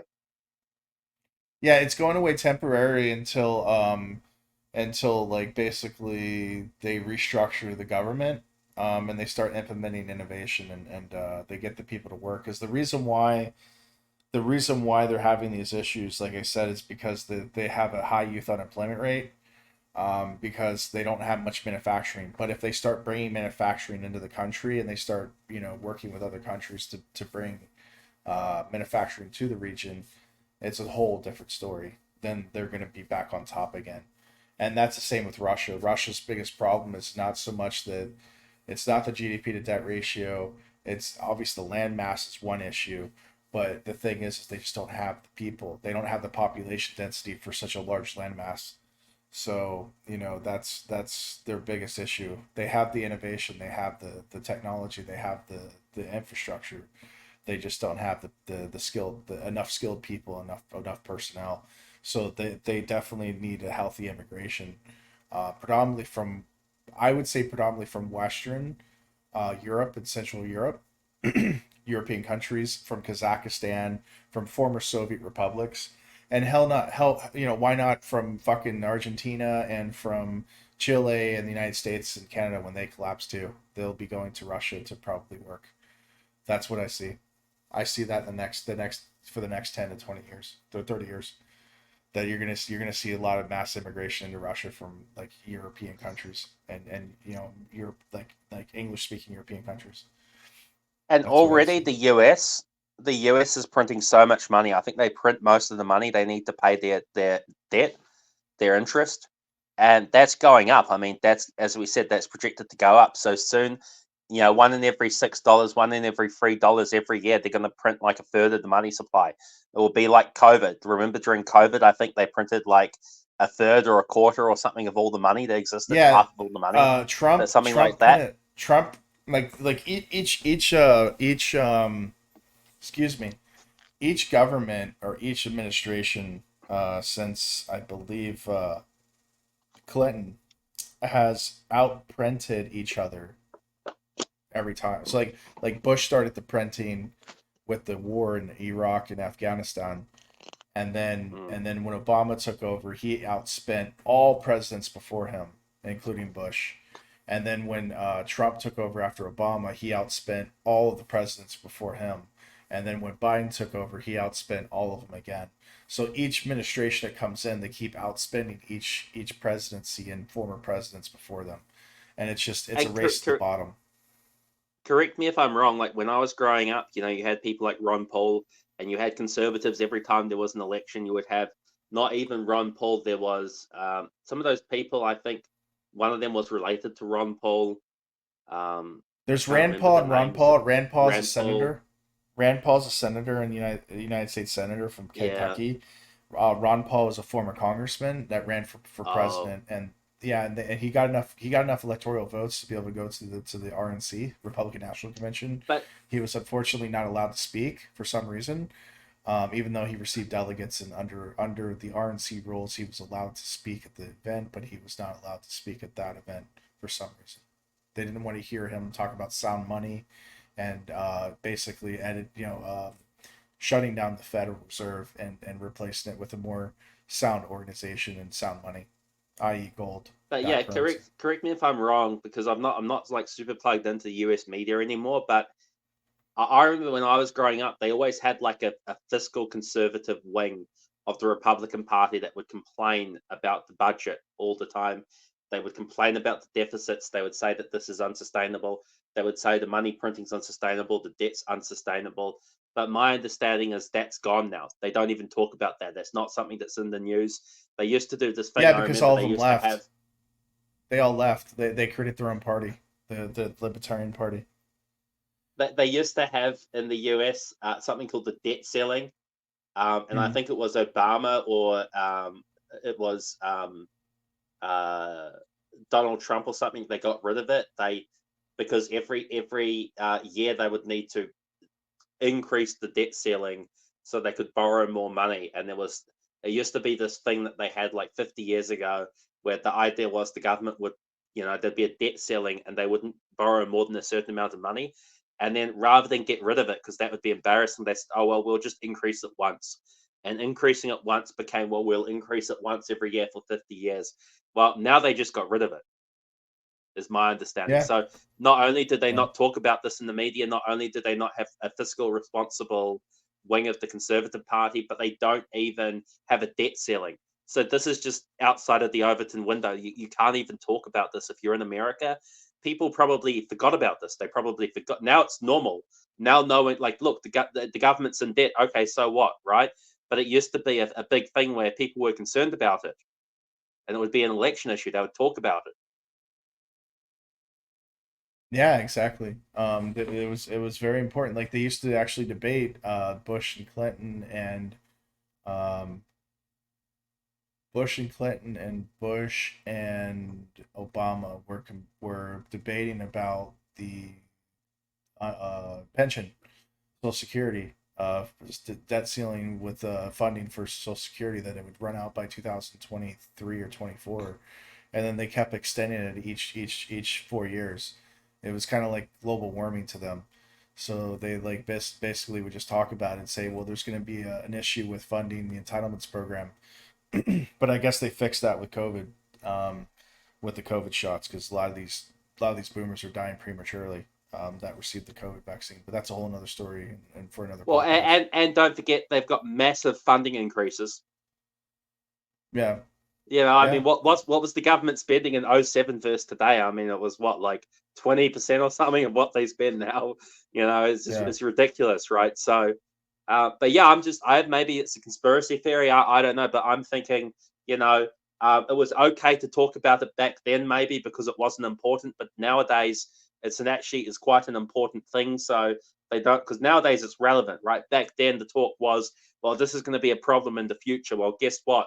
Now it is the future, as you were saying. Back then they were talking about 2023, 2024. Well, guess what? It's 2023, it's 2024, 2025 now, right? So now they don't want to talk about it. Well, I just think that's interesting. Yeah, they don't talk about it because they realize that there's no funding.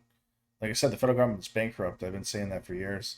And relevant to the topic, the woke apocalypse. We're in the woke apocalypse now. You know, no pun intended. Um, And do you think that, like, so there's kind of, I think, two spectrums or two ways of thinking about this. Do you think that they're giving it to the woman and the diversity because they want to blame other people when it goes bad, or do you think yeah, that that's the what I was. woman? That's what I've been saying that in the Telegram channel. Links in the description because all their legacy channel. I've been saying that for 2 years now. That they're setting up the DEI and women and like the wokesters as the fall guys for the collapse, like they did in '08 with the ninja loans that they gave to the minorities and immigrants. They blamed it on them. They're not dumb. I mean, And they're not. and They're that's not dumb. interesting, isn't it? Because Yeah. everyone's taking it, everyone's taking the bait, and it's like at the Olympics. I mean, we've been speaking about this, but guys, look, the Olympics, and we kind of covered this before, but look, just to go over it again, they're spending Hmm. 50, 60, 200, whatever, 150 billion, whatever, on the Olympics. And look at where the money's going. Look at what they're providing. You go in there often, they're using used facilities. Maybe they'll build one or two facilities. Maybe they'll build some sort of temporary housing or something like that. But a lot of the time, they're just using existing stuff. And you go in there, and the beds they have are made of cardboard. Like, let's be honest, right? Like, I Yeah. mean, this is good for the environment. It's good that they're using the cardboard. But if you're going to use cardboard beds and then throw them away, this is not 50, $60 billion, So what's the money going on? And then, instead of talking about that, what did they do? They have weird satanic stuff at the beginning of these shows. They have a bunch of DEI. They have transgender athletes. And now, instead of talking about where's the money gone, why am I paying all these taxes for this?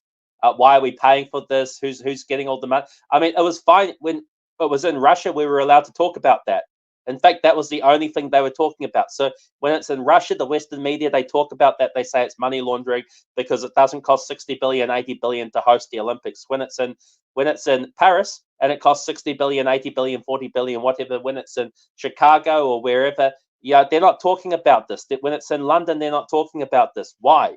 Why don't they talk about it when it's in London and it costs even more than it cost in Russia, and how, there's no way all this stuff should cost this much money? Instead, what we get is we get talk about DEI, we get talk about transgender athletes, and that's all we're focusing on.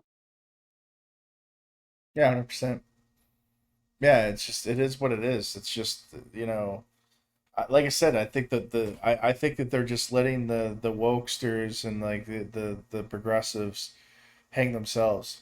Metaphorically speaking, they're giving them the rope to hang themselves. Metaphorically speaking, what I mean. Mm. And I think they do this on purpose. I think they do this because conservatives, they go for the bait. Scapegoat. You know, Scapegoat. yeah. Just like Maturing. when they bring all this racial stuff in, like when we had, like, yes, there's all sorts of problems in America and around the world and things like that. But when we had the '08 recession, they brought in all of the racial stuff, the diversity stuff, the black oppression and stuff like this, the black victimhood, all these different narratives that they brought in, to stop people talking about bankers, because that was what people were focusing on. Don't focus on the bankers. Focus on those nasty, evil white people. That's what they're talking about. Not the nasty, evil bankers, the nasty, evil white people. And ever since then, I mean, there's been people, they've done coverage on this. Keith Woods, he's one of these people. Lots of people, they've done coverage on this. Lots of people, socialist people, things like this. Very disillusioned because, you know, everyone was sort of coalescing together. They were very angry about the bankers. And they went from complaining about bankers, all of a sudden you had all these woke people come up and they start complaining about white people.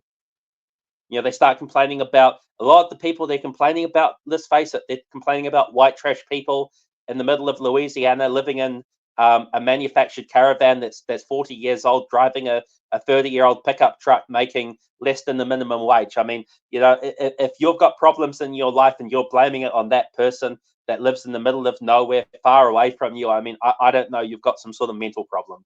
Like, let's be realistic. Yeah, exactly. Yeah, even blaming it on like an immigrant that brings his whole family over, you know, and is living in poverty. Partially because they probably destroy, you know, they created the problem themselves in their country, but the fact that they're like blaming it on them when it's like, dude, all you have to do is secure the border, and you have to enforce your immigration laws. It's not rocket science. Every country does it. Russia does it. Georgia does it. You know, Europe, they do it. I mean, well, they used to do it, but you know, I mean, China does it. You know, everybody enforces their borders, and they, you know, they secure their borders and they enforce their law. Israel does it. They've been doing it for what, 50 years now, 60 years going on, 70 years. They fought three look, wars, guys, current war over it. If Costco or any of these businesses, these female-led businesses that are probably not financial advice, but probably going to fall apart in the next few years or year or so, or at the end of this crisis that's coming up. But yeah, if these businesses didn't bring these people in to employ them locally in America, they would probably move the Northrop Grumman factory or whatever to Venezuela, even though it's supposedly an enemy of America, and they would be manufacturing everything in Venezuela, just like they used to make, you know, all sorts of cereal and other products in Venezuela. Yeah, exactly. You know, like the fact that like our vehicles are being manufactured in Mexico today. You know, they moved all the plants down there because it's cheaper to manufacture them there and ship them up through the through Interstate 5 and so on and so forth through Laredo, Texas, and Brownsville and all the different ports there. It's a lot easier and cheaper to do that. Refrigerators are made in Mexico now. There are African Americans, there are unemployed immigrants in America, there are poor white people on disability and things like that that can't get actual jobs, entire towns where no one in the town has any jobs. Guys, there are people in America that can and are willing and would do these jobs even for very low salaries, particularly in these rural places of America where the cost of living is very low. And rather than doing that, they prefer to pay people in Mexico. And sometimes when they pay people in Mexico, it's actually cost them more money than hiring some poor person in rural South America. Yeah, exactly. Yeah, in the Southeast or like in the Midwest. You know, I mean, they have the old manufacturing, like in the Midwest, you know, especially in like Kansas, they have these old warehouses where they were building, you know, the Cessnas and the different planes and stuff that are still available. They could easily turn those warehouses into refrigerator plants to create, you know, to manufacture refrigerators for the U.S. market and the North American market. But yeah, whatever. What about the Rust Belt too? I mean, there's all sorts of areas. There's whole towns in the Rust Belt where there's thousands of houses that they could just put people in. Some of them maybe they need doing up and things like this, but you know, there's entire factory towns there that are basically deserted.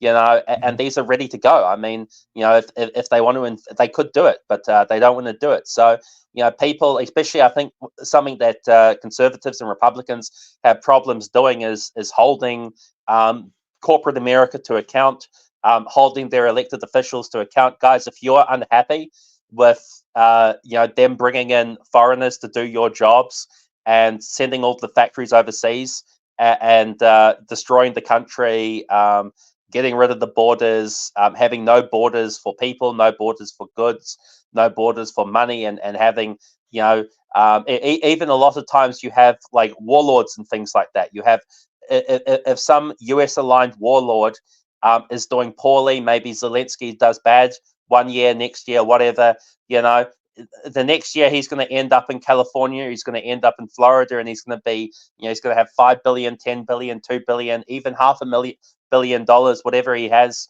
and he's going to be partying it. He's going to be partying it up big time. And if you have a problem with any of that stuff, especially given the fact that a lot of these dictators that do come over with all this money, this is just money that was stolen from the taxpayers and given to them, stolen from the American taxpayers and often given to them to support the CIA or to support US foreign policy. So if you guys have a problem with that, like, you shouldn't be blaming some like illiterate like person from the third world that probably doesn't even know, like, can't even point to where America is on the map. You should be holding the people to account that are behind us. Yeah, 100%. It's all about greed and special interest and you know, bankers at the end of the day, venture capitalists, industrialists, multinationals.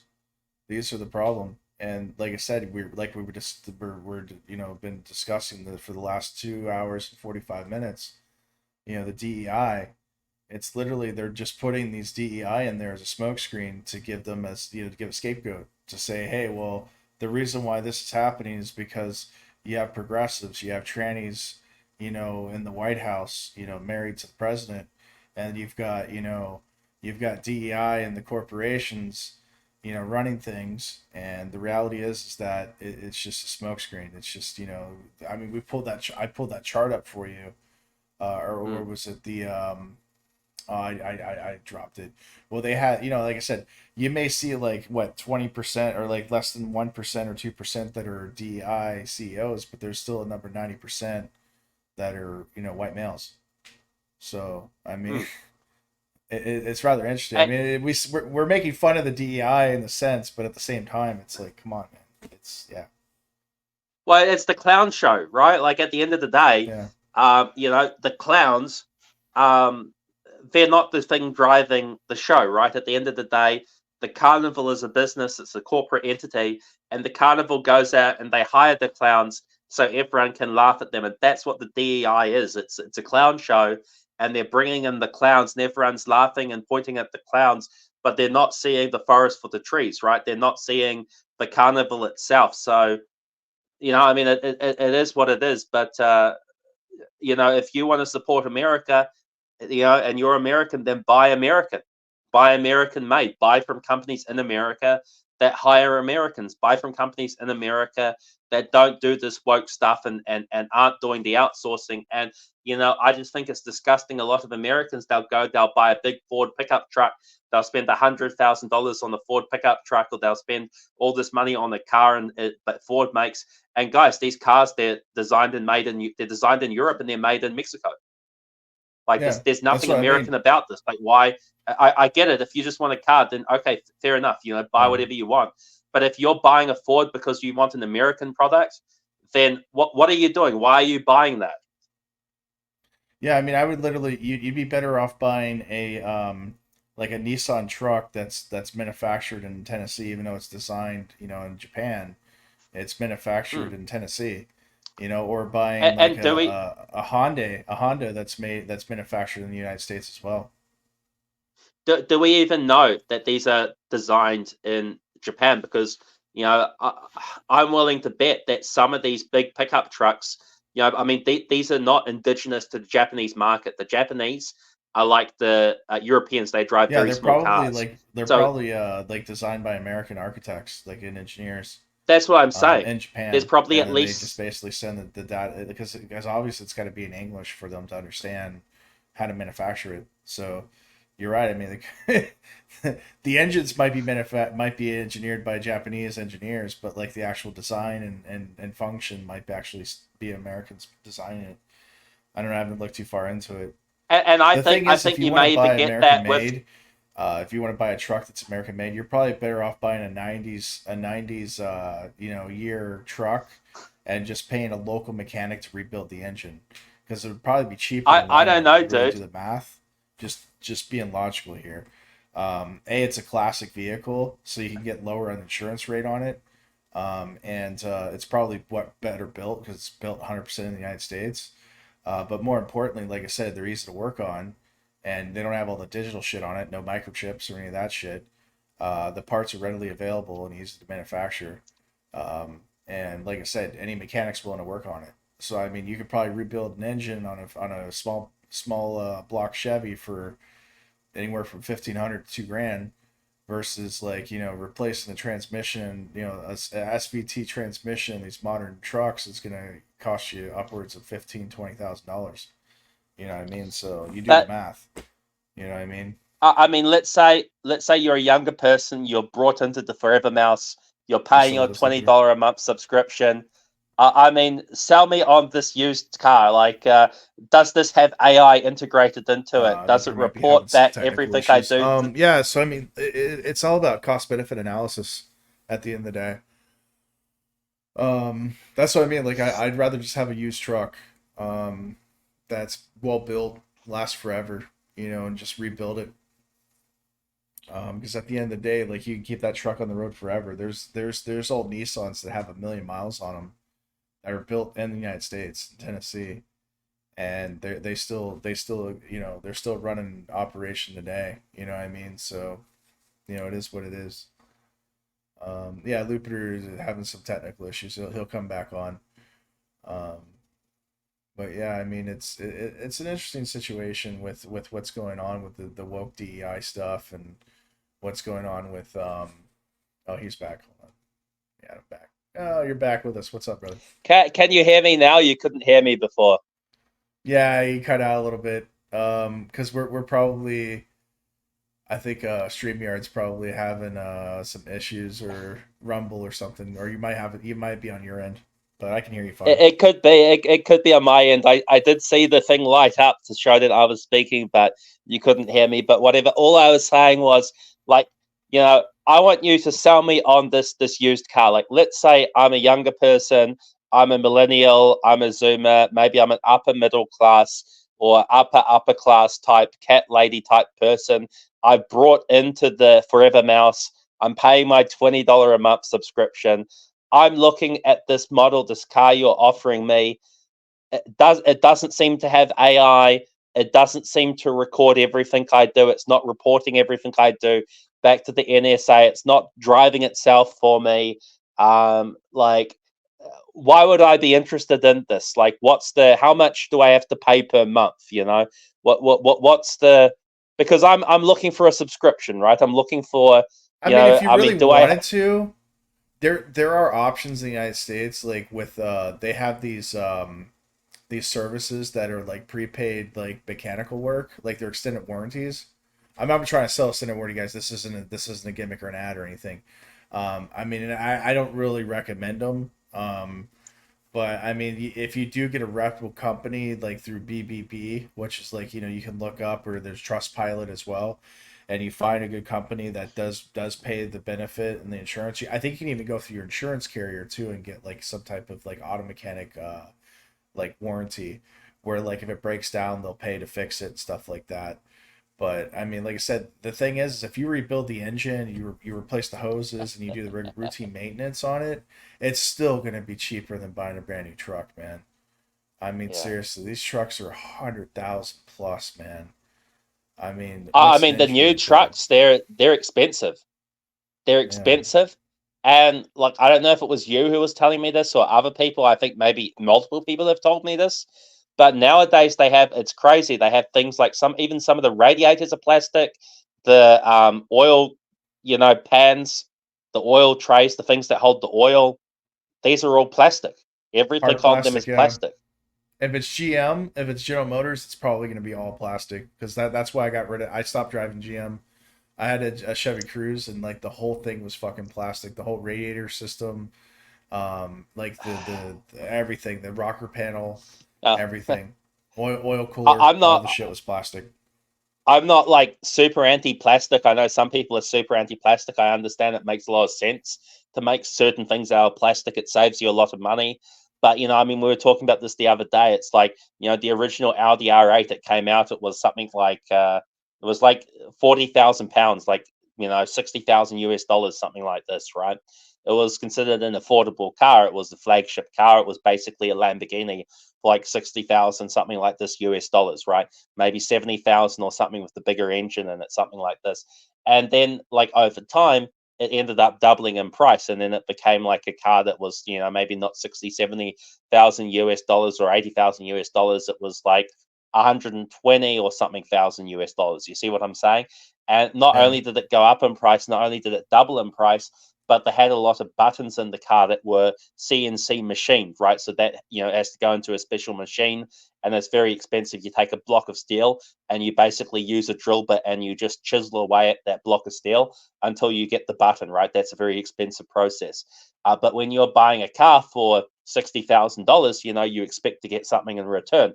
Now you get a car for 120, 180,000, whatever it is, and you get the buttons. They're made out of plastic. You see, they want to, like, it's not, I'm not against plastic buttons. Of course, if you want to have a plastic button, that's fine. But if it's a $120,000 car and you're painting the plastic to make it look like metal, I mean, come on, like, what are you doing, right? So, this is the thing. It's okay to have plastic in cars. I'm not anti-plastic, but why? Why is the radiator plastic? Like, that doesn't make any sense. You're going to put hot liquid in a plastic radiator. This is stupid. You're going to make, they're doing things like, I understand having plastic in the drain plug for the oil container, but Yeah. the threading has to be metal, right? Like, that makes sense to me, right? So you can have part of it be plastic, but the threading has to be metal. But sometimes now it's like, well, not only is the thread on the plug plastic, but the thread on the container's plastic as well. The whole thing's plastic. Well, this is a recipe for disaster, because over time, when you screw and unscrew, and especially you overscrew, you're going to damage the threading. And that's the only Yeah. thing keeping the engine oil in the car. And when the engine oil is no longer in the car and you drive the car down the road, you don't have a car anymore, okay? Because the engine's going to blow up, and then it's going to be like a $20,000 job to fix that on a new car. Well, you're going to throw the car out. Yeah, exactly. So, Yeah, but they and like I don't care said, about this. like currently the GM of is a woke DEI hire, and that was when did she? Hold on, let me look it up real quick. But continue, yeah. I mean, this is designed to fail. At some point in time, the plastic's going to warp, it's going to bend, it's not going to seal correctly, the oil's going to leak out, you're going to have to replace your car. It's the same with the radiator. I mean, come on, look, guys, I'm fine if they're using plastic for some things, They use plastic for the piping. I mean, could you imagine if we went back to using metal and they had to bend copper tubes and they had to have, I mean, this is expensive. Copper's expensive, paying someone to bend copper, working with solid copper tubes, and I mean, that would be ridiculous. No serious person would suggest that. But making everything out of plastic, I mean, what's next? The steering wheel's like got a lot of metal in it, but are they gonna replace the steering wheel with something that's all plastic? Are Yeah, they gonna make exactly. plastic windshields? Is that what they're gonna do? Possibly they make plastic light housing. So yeah, I mean, like I said, look, Mary Barra, she took over as CEO of GM in 2014. That's when they started going to plastic shit. They started bringing in Bosch to design stuff, and the shit, like Yeah, you said, they had three. I think they had three or four cars that they discontinued under her. The Chevy Cruze, I think the Impala. There's a the couple of them. Chevy Volt, they stopped the Chevy Volt, and that was one of the cars that everyone liked. Yeah, exactly. Because they went to they cut corners and they went to dog shit. They couldn't keep competitive with the Asian market with the Korean and Japanese vehicles. They just couldn't compete because they had to cheap the product so much and manufacture it in Mexico to the point where it was just a piece of shit. It was just breaking down. You know how many times that I brought the Chevy Cruze in for warranty work over its lifetime, and I was a secondhand owner. I took it over at like 50,000 miles when it went out of the bumper, and I must have brought it in there for 10 times between 40 to 100,000 for warranty work, and two of those times were the same warranty work. You know. or 4 of those were the same warranty work on the same part. And the Chevy Volt was one of the sort of the coolest cars they had. It was a hybrid, but and it was a cheap car. It was the fuel efficient car, but it was a car that had not necessarily good acceleration, but it had a lot of torque. There were a lot of the people that owned Chevy Volts were very happy with them.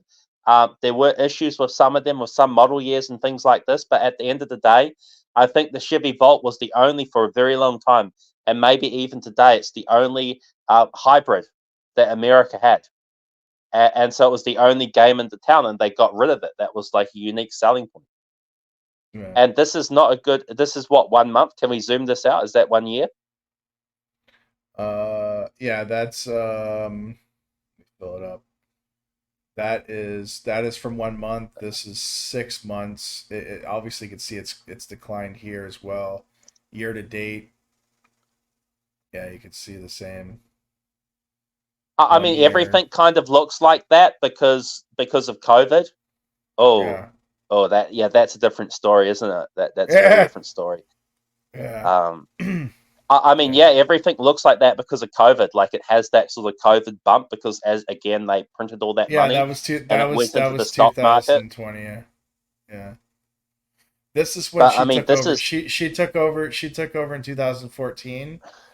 If you could see it on the I can see screen. this. Yeah, it's hard to see the Yeah. exact numbers, but Yeah, so it I just mean, stayed this is stagnant. flat. Yeah, it's just flat, and then it dropped, and then it went up because of COVID. Because remember, they weren't manufacturing, and they've been out.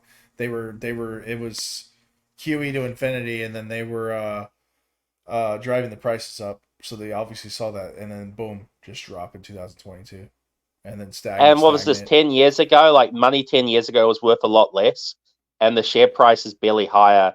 And it's Yeah. only got this like bump that I think in the last year that all companies had. So that's Yeah. probably going to go down as well. So it's like, the share price hasn't really moved in like 10 years, and in real terms, it's gone down because the value. I mean, the Here's the value of money, financials. like you were saying before and after COVID, the value of money was like, food went up, and it was like maybe twice as much for food. So the money lost, say, half its value. Yeah. Net change in cash is a big issue here, as you can see. That's it's down 24% year to year. So I mean, they're having operating income is they're up, having but their car prices are up as well. Like, yeah. they're putting their car prices up like 20-30% a year. So what I mean, Yeah, the cash it issue. just doesn't. The cash is an issue. Definitely an issue. I mean, they've Is got that profits increasing. They've got all sorts of things that looks okay on paper, but at the end of the day, I mean, adjust this for inflation and also look at their product mix. I mean, a lot of these cars they're selling are probably people flush with money from COVID. A lot of people, they made a lot of money, but I mean, I don't think this is sustainable. I mean, this is what it looks like when you're selling trucks for $100,000 at the dealership. yeah. I mean, Yeah. is anyone that works for a living, are they buying $100,000 truck? Like, can you make that sort of money working in That's a America? boomer purchase. That's a boomer purchase where they have way too much like cash. Too much disposable But income. that's the trucks they're selling, right? They're selling $100,000 Yeah. trucks. If you want Yeah. a smaller truck than that, you have to go. What you have to go for, that's a full size truck is 100,000. Then what you've got, was it 2/3 or 3/4 trucks and half size trucks, a quarter, whatever it is. You have to step down in size if you want a cheaper truck. You got to step down in size and buy a truck like what they sell in Europe or Australia, and those you can't tow with those. I mean, those you can tow maybe 3 ton, maybe 3.5 ton, but that's not, you're not towing much with that. I mean, that's not a very serious vehicle. Yeah. The $100,000 GMC Sierra Denali. It's $100,000 truck. That's an actual truck. You can tow machinery with that. You can tow a skid steer, you can tow a digger, a tractor, an excavator. You can tow Yeah. whatever you want with that. Like, obviously, you can't tow the biggest excavators, but you can tow whatever you want with that within reason. But if you go get one of these Australian trucks, you can't tow anything with that. Yeah. You can't tow any heavy machinery. I mean, this is a great No. work vehicle. The question is, are you making your money back if you buy this as a worker? Can you No. can It's you not a make work money as vehicle. a wage? It's a luxury vehicle. You can see just it's all plastic. The bumper's all plastic. That's not metal. That's plastic bumper. The wheels. I Just remember a few. look at the wheels alone. Those are like hot. Those are huge rims. That's a ghetto wagon. Yeah. That's a ghetto wagon, man. That's like a ghetto fabulous wagon. You know. Well, how much do you think the tires are on that? I mean, those thin profile tires, those aren't cheap. The ride quality on those isn't very high No. It probably drives like shit too. because of the But tires. Yeah. Now, yeah. yeah. No, I don't think the vehicle. I don't think there's anything really wrong with the vehicle other than some of these basic things we're talking about. But I remember a few years ago, these things started at 40K. What does this one? Can we bring this up? Can we see It's a hundred. a It's a hundred price? thousand. That one, Yeah, yeah. you can But see what the does it title. start at? Because that, 100,000 starts at 100,000. yeah, but that's the luxury version, right? That's the Sierra No, Denali no, Ultimate. that's the Denali. That's how much it costs. 100,000. But they make a basic version of that, right? They make a lower trim. No, that's it. That's it. That's the basic That version. that's the cheap one. Yeah, The cheap one is 100. Oh my yeah, god. Because I remember they used to start out at 40 grand. I was thinking maybe, look, there's probably one of these that starts out at 60 or 80 or something like that. But if this starts at 100 grand, I mean, man, dude, like, how did you go from, a few years ago before COVID, these types of vehicles, they started out at like 40 grand for a basic one, and now you're spending 100 grand? yeah, I mean, this is, I think if you're the owner of the company, you're contracting, you're making your money back. If you're an employee, or something like this, or this is a work vehicle you have to buy for an employee. I mean, I just don't see it. yeah. I mean the like I know Ford Motor Company. Henry Ford. He coined the phrase that he wanted to create vehicles that his own employees can afford to buy. You know, and do you think anybody at Tesla can actually afford to buy a Tesla that works for him? You know what I mean? Do you think a factory line worker that in Mexico that's building this Denali, do you think they can actually afford one of these trucks? Probably I not. mean, I don't think many people can afford this. I think even if you're working in Silicon Valley, you're making 200, 300, $500,000 a year, which isn't everyone in Silicon Valley, by the way. That's kind Yeah. of a meme. It's kind of like this idea you can make a lot of money by being in Hollywood. Yeah, you make a lot of money in Hollywood if you're the guy on the front cover or the female on the front cover. But most of the people, they're making like $80,000 a year, and they're only making that for 2 or 3 years. And then they have to go get a real job. So I don't think anyone that works for a living is making enough, because if you're making 300K, 500K, but you're in Silicon Valley, you're paying some insane rates of taxes. You have an insane cost of housing. You have Yeah. all sorts of, it's expensive. Like, you're living in New York City, like a slice of pizza, maybe it's $20. You know what I mean? You're living in Yeah. Silicon Valley. You want to go get your hair cut. I mean, how much do they have to pay their workers to live in Silicon Valley to cut hair? They have to pay them like $20, $30 an hour. It's expensive. They have to spend like 4 hours commuting. And then all the houses anywhere around Silicon Valley, there's still a minimum of like $1 million US. Rents are high, property prices are high. So everything's expensive. It's just, if you live in this place and you get two free $500,000, all your money's gone, and then you don't have money to buy this. If you were making two, $500,000, you're in some parts like Louisiana or something, Mississippi, something like this. You could afford this. But if you're anywhere where you actually can make $200,000 to $500,000 as some sort of tech person, even this person can't afford this vehicle. So I think the only people that can afford this vehicle are people that are contractors, that have people underneath them that operate heavy machinery, or they're people that have businesses, have other investments, have maybe wealth, intergenerational wealth, things like this. Yeah. Or they take a loan at like 7, 8, 9% and pay about pay a mortgage payment on it, basically. Yeah. I mean, I've heard the phrase, like, a lot of boomers saying, like, they take loans out on this, and they're like, well, I'm gonna drive it until I die, basically, because like they're anticipating dying in 5 years. They're like, yeah, they can come Okay. get me after I'm dead. Come get their truck back. Well, I was going to say, I mean, I don't know how long this is going to last for this truck, but if that's 5 years, I mean, yeah, that's doable. But as you're saying, I mean, this is all made out of plastic. It's plastic fantastic, and it's a lot of this stuff. It's not designed to be serviced. It's not designed to be replaced. It's designed these vehicles to last maybe 5 years. Then the warranty's up, and then you buy a new one. Yeah. Yeah, I mean that's the reality. Like this is DEI, man. This is like DEI CEOs. Like this is what they're pushing out, man. They're like, I want to drive in luxury, you know? Like that's what happens when you have Yeah. a DEI CEO. They're like, hey, we're gonna make unaffordable vehicles, you know, for the average consumer, you know, and it's gonna be bling bling because that's what I want, and I don't give a shit what a consumer wants. Because I need to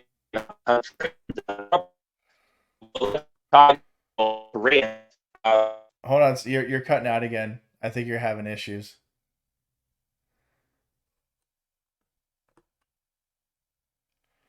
You're like you turned into the Matrix there for a second.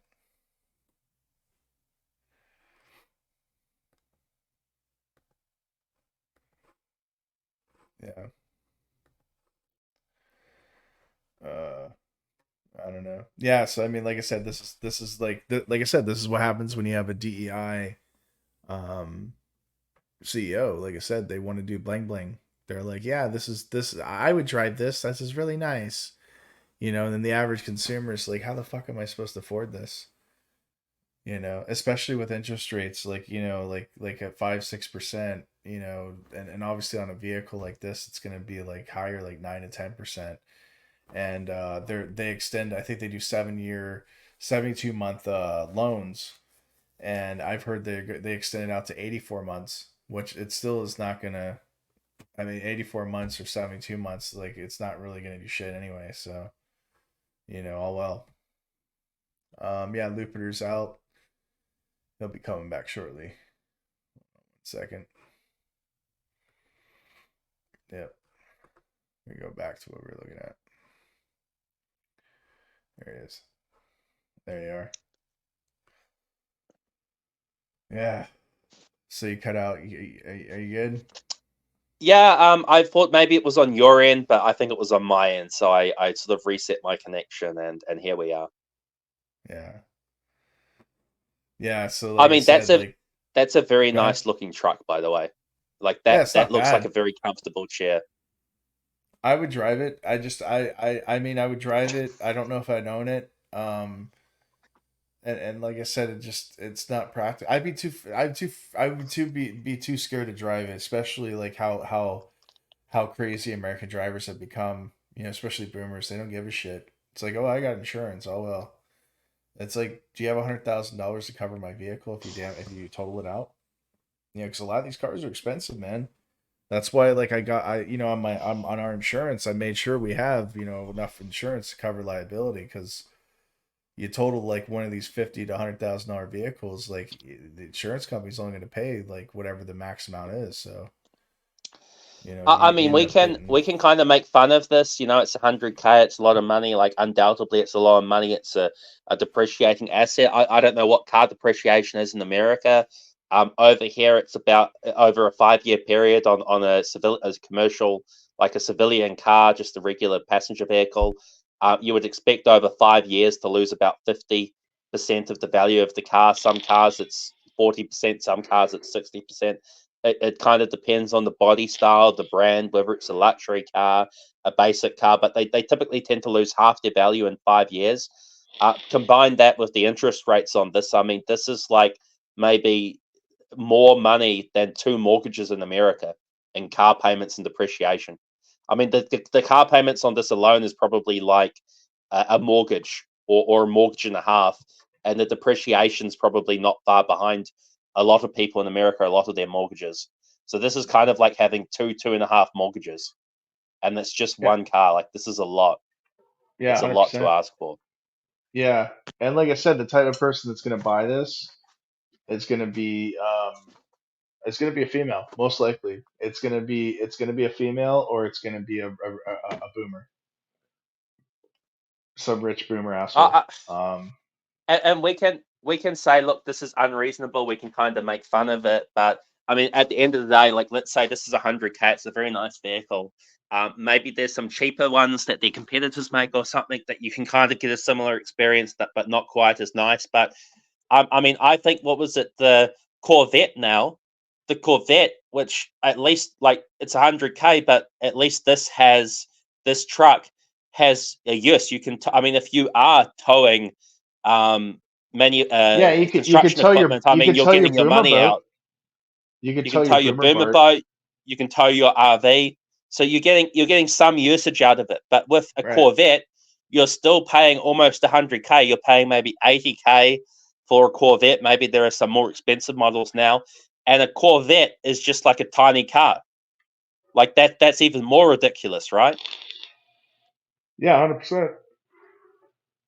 100%. And what about, I don't know too much, but there's Camaros. I mean, what are these Camaros and these other vehicles? What are they going for now? Because those are sedans. So they're a little bit more practical. At least I think with a Camaro, you've got 4 seats. Correct me if I'm wrong. But I think Yeah. those are also like $80,000. But at least you've got 4 seats. Yeah, they're going for anywhere from 32,000 to 50,000. Okay, so that's more reasonable. So you can buy almost 3 of those 3 base model Camaros for the price of, say, 1 Corvette. So that's Yeah. actually kind of practical. You know, And you in could buy 2000 that. and in 2021 they were ranging between 25 to 63,000. So they're down about 10 grand. I mean, Yeah. 63. That's getting up there. That's getting pretty high, to be honest Oh with no, you. But this is actually I'm watching. This is from they're saying it's 30 to 72, but I guess it's the Camaro 1LT coupe, 72,000. But yeah, the price car and driver says it's between 32 and 49,000. so So maybe these are used prices versus new, or there's some discrepancy like this. Maybe there's a difference there's in some trim models. discrepancy because the AI is telling me it's different. So I would go with more. I would probably go with I car and mean, driver. Car and driver is yeah. more reliable. So 32 to Set 49,000. I would assume this is used pricing, though, to be honest with you, or maybe a lower trim. Well, yeah, I 70,000 mean to me, that's completely unaffordable. I mean, I don't think average Americans that work for a that's living can afford 70,000 even for a 4-door vehicle. That's just absurd. no. That's retail pricing. So like, a lot like during the supply line shutdown, with a lot of vehicles, with the chip Uh, shortage, they were going above retail. So like trucks in particular were selling for 20 to 30 up to 20 to 30% above retail sticker price. And people were paying it. yeah, and They were that's literally crazy. I mean, imagine what the resale value on that's going to be, because I know people, they pay 20 or 30K extra for these vehicles, and it's a chip shortage vehicle. So a lot of these vehicles, people don't know this, but if you brought a vehicle back then, all this nice stuff you're seeing in this car, the nice screens you're seeing, things like this, mm, you would go get your car, and on the pictures, it would have all these nice screens and things like that.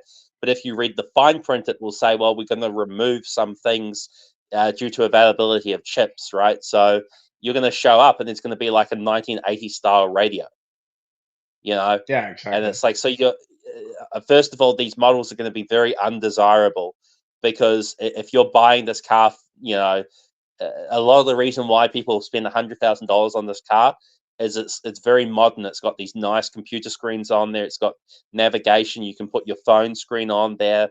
It's got all this like heads up stuff. You can see the speedo like in the screen. It's got all of these features on there.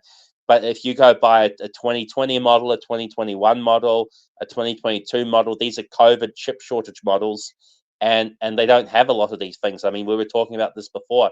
Hyundai, Hyundai has products, cars where they had the anti-theft devices removed because they had the chip shortage. So if you buy a car from that model year, your insurance is going to be like 3-4 times as expensive, and your car's just going to get stolen, because they can literally just put a screwdriver in there, and within like 2 minutes they've stolen your car, Yeah, and they've 100%. started it. because there's no anti-theft stuff. So these cars, they're going to have no resale value because they're chip shortage vehicles, or they're going to have a significantly less resale value, but you're paid 20-30K more for a chip shortage vehicle. I mean, like, this is just like, these people are going to get slaughtered. They're going to be hugely upside down if they're in any car loan, and they're going to get slaughtered when it comes to resale. They're going to get a lot less than they expected. 100%, 100%. Yeah, I mean, like with mine, I've got, I think I've got, I might have some, um, what is it called, appreciation in it a little bit, but it's Mm. still, I don't know, like it is what it is. I don't know if I'm gonna keep it or if I'm gonna just sell it, because you know what I mean, because it's like, am I using it? Is it practical? When it goes out of warranty, is it going to be worth it to repair it? That sort of thing. These are the Well, questions you have to ask. once vehicles end warranty, that's normally when there's a big service job, because these companies, they put the end of the warranty before the service jobs. They'll give you Right. free servicing, like, I don't know, 5 years free servicing. If they give you 5 years free servicing, then I guarantee you it's not the 5th year that's the major service. It's the 6th year that's the major service, and then they're going to make you do all sorts of shit, and they're going to charge a lot of money for it. And these guys, they'll charge you, like, I've done this myself, but they'll charge you. I don't know what will you've worked in auto mechanic. What do they charge now just to replace a cabin air filter? That you take out the glove Like, box, I think like 50, a- 60 and bucks, 50, 60 bucks just for a oh, cabin air okay. filter. Maybe Well, 80. I It thought they depends. charged more. Like, if you go to these premium brands, like, I thought they were charging like $500, like US, for the servicing. No, no, I don't think Like, it's that high.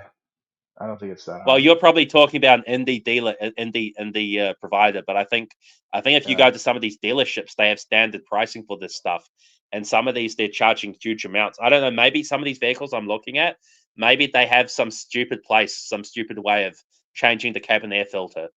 But I mean, on my vehicle, I just changed it. It was like 5 minutes. It was like a 5-minute job. Mine's a pain in the ass on the Nissan I own. It's a pain in the ass to change it. Yeah, Okay. that's what I mean. I'm thinking about just Well, just that just that's that's probably why some of them cost $500, because it's a pain in the ass. And mine yeah. mine wasn't a pain in the ass. So that's maybe we're both right. Yeah. Maybe it depends on the vehicle. So that being said, like I said, with the woke CEOs, the collapse of GM due to the wokeness. Let's wrap this one up, and then we could go to talk in the green room afterwards because we're Yeah. at Okay. almost 3.5 hours, getting close to that. So yeah, I'm gonna Like, close it. comment, subscribe, join Telegram. Um, wait with excitement for the next video. Yeah, like I said, yeah, join Telegram group. We can chat on there. You want to buy a Rat and e-bike, tax free, fast shipping. Links in the description. Um, if you want to help the podcast, you can donate, buy me a coffee, or you can donate PayPal. Thanks again. Straight Talk, Volume 24, DEICOs, and the Woke Apocalypse. Have a nice night, guys. Or morning. All right. See